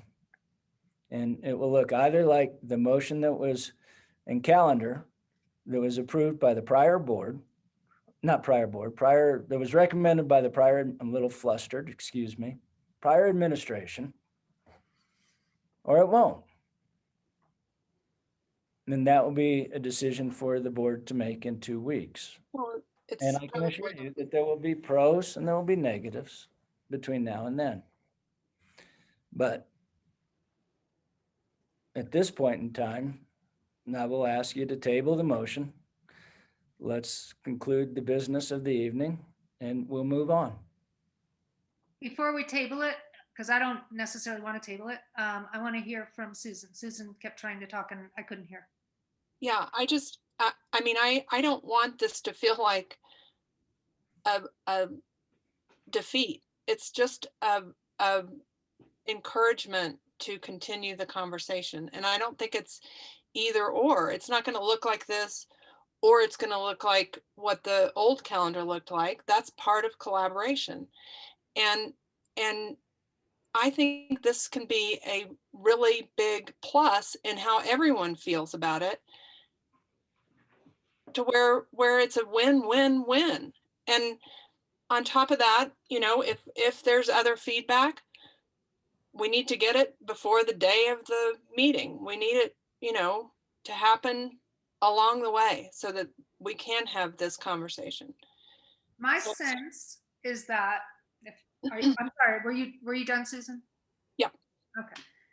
My sense is that those who don't want the change are not going to change. And I don't think 2 weeks is going to make a difference. I just don't. I think that we could do all the outreach and all the education about how we're gaining 72 hours of instructional time, how, yes, the work days are included in the additional 11 PD days.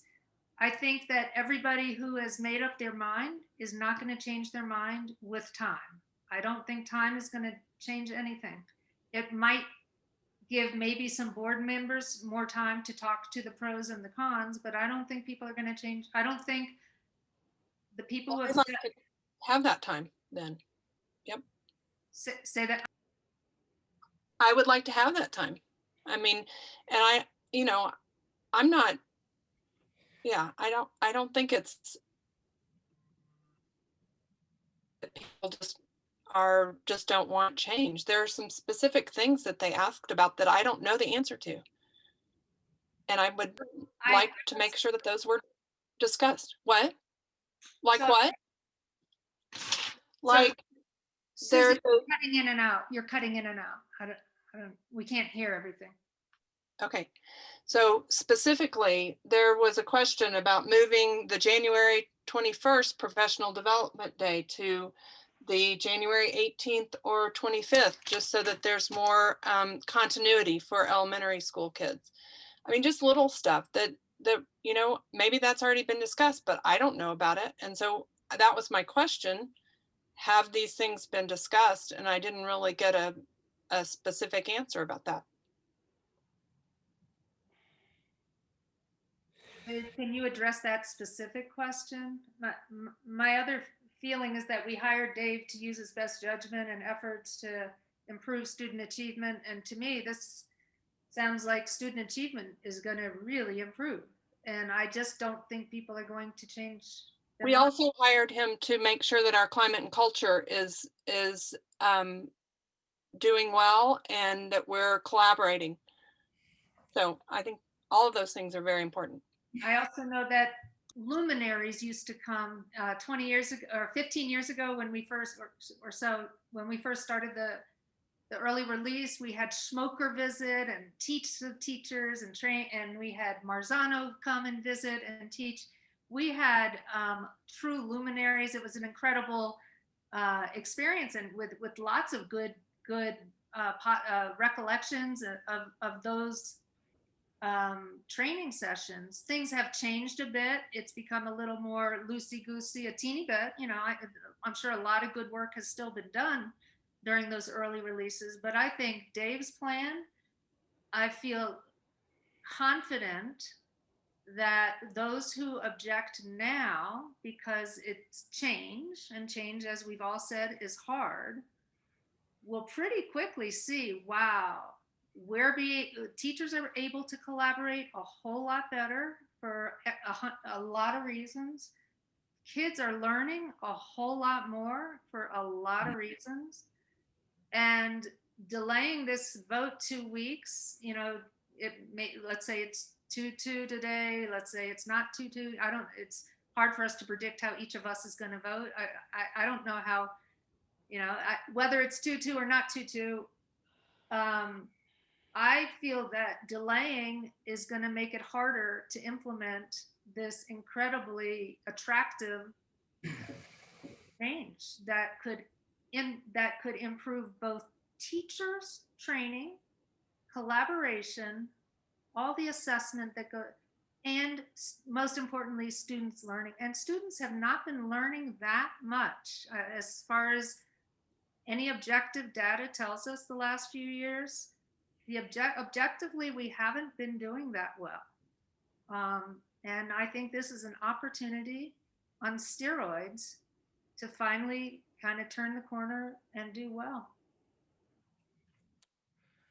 So I could take all those arguments and turn it on its head and say, if it's that strong and that much potential, then an extra 2 weeks of selling it, of educating, building awareness around it, demonstrating the benefits built within it, within the organization, which are the folks that actually have to execute on it, that it's even a better program from 2 weeks from now. It's just not quite, in my humble view, and again, I'm entitled to one view here and one vote. It's not quite ready. It's really funny to me how upset folks get. It's like, look, this is what we do. This is actually part of the role. It's the debate and discourse to try to create the best solutions possible. We're not supposed to, pitch a fit and complain and just whine about an extra 2 weeks. We're supposed to say, Roger that. Let's continue to make sure that people understand it, are aware of all the great attributes as articulated by Dr. Susie Zimmett there, and we're going to have even more consensus and buy-in in a couple of weeks' time. Or we could just sit on our hands and do nothing, and then just wait another 2 weeks and just stare down the board. I don't advise that latter route, but it sounds like that might be the action taken. So that's not what we're looking for. That's not excellence, and that's definitely not leadership. Let's try to make this thing better in the here and now, and let's get on with it. Let's get on with it. With all due respect, and I completely respect you in all areas, we heard Dave say that we're already late. That means how are we late? Listen, literally every year we debate this, and this is coming right off of spring break. Right off a spring break at a work session yesterday, and all of a sudden, if we don't make the decision tonight, we're like going to be super late, and we're going to really harm things. Dwayne, I want to call on Dave again if we met. I want to thank you for that, and Dwayne, great conversation, Susan. Look, we'll take 2 more weeks. Please table this for 2 more weeks. We'll go sell it, and we'll go make the case. And we'll do it, right? To Susan's point, yes, climate and culture is a huge part of it. We will take it to the street. We will go out and we will talk about it with our teachers. But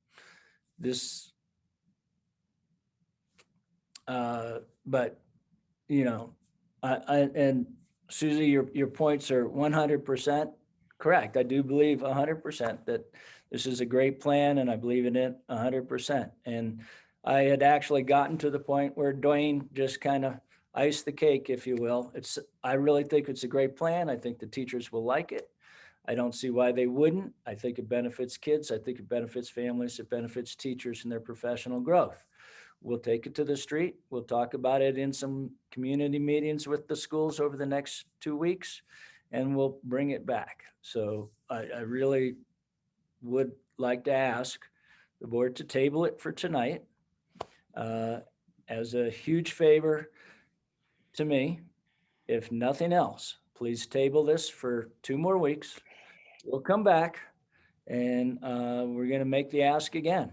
And it's going to be focused on instructional time, and it's going to be focused on professional development, and it's going to be focused on meeting the needs of our community.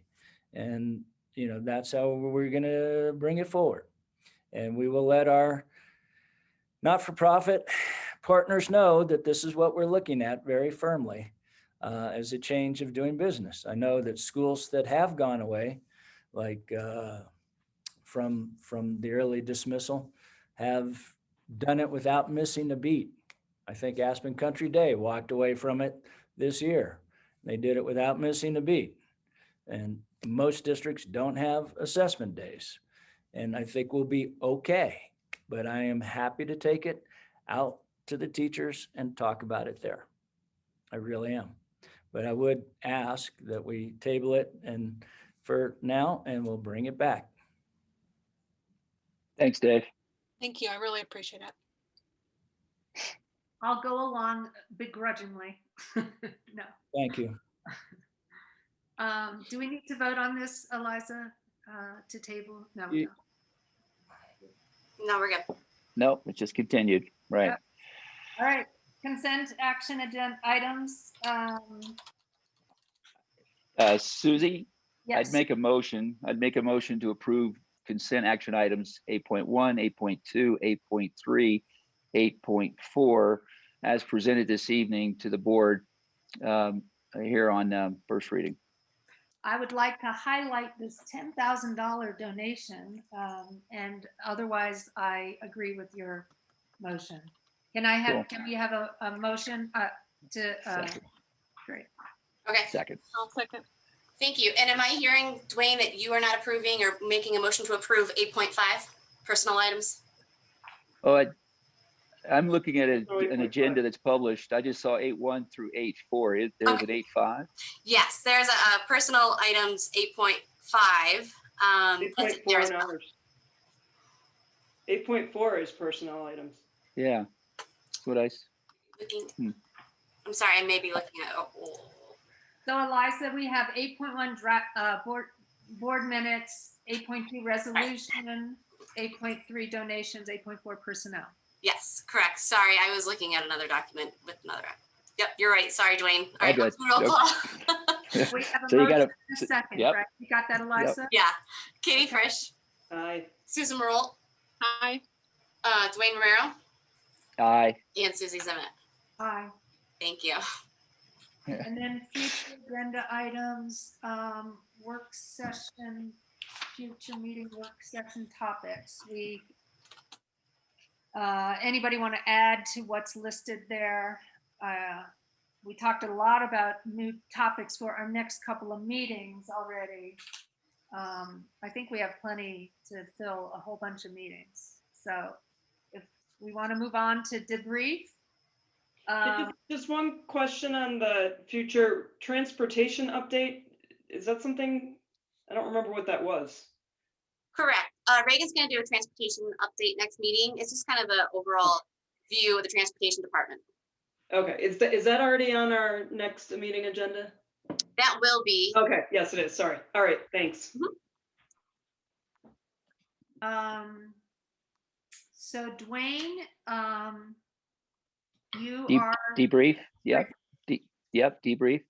And again, this is focused on just the performance of our board meeting and the execution of it, the assembly, the quality of the give and take, and then, just how effective it is. So, Susie, I really appreciate, I think the rest of the board would say the same thing, really appreciate your initiative towards organizing the board in a more of a subcommittee framework where we're going to get more work done. You were advocating that, I think, even in your first campaign when you ran for election, and you've been true to that. That's been helpful, and I think it's starting to show progress. We're able to do more by, if you will, kind of spreading ourselves out across a collection of important committees, and then collaborating with obviously leadership within the organization. That's super effective. So appreciate your leadership there, and also the assembly of the movements of the meetings, from special meetings where we have to have some executive session work, and then back into the regular meeting,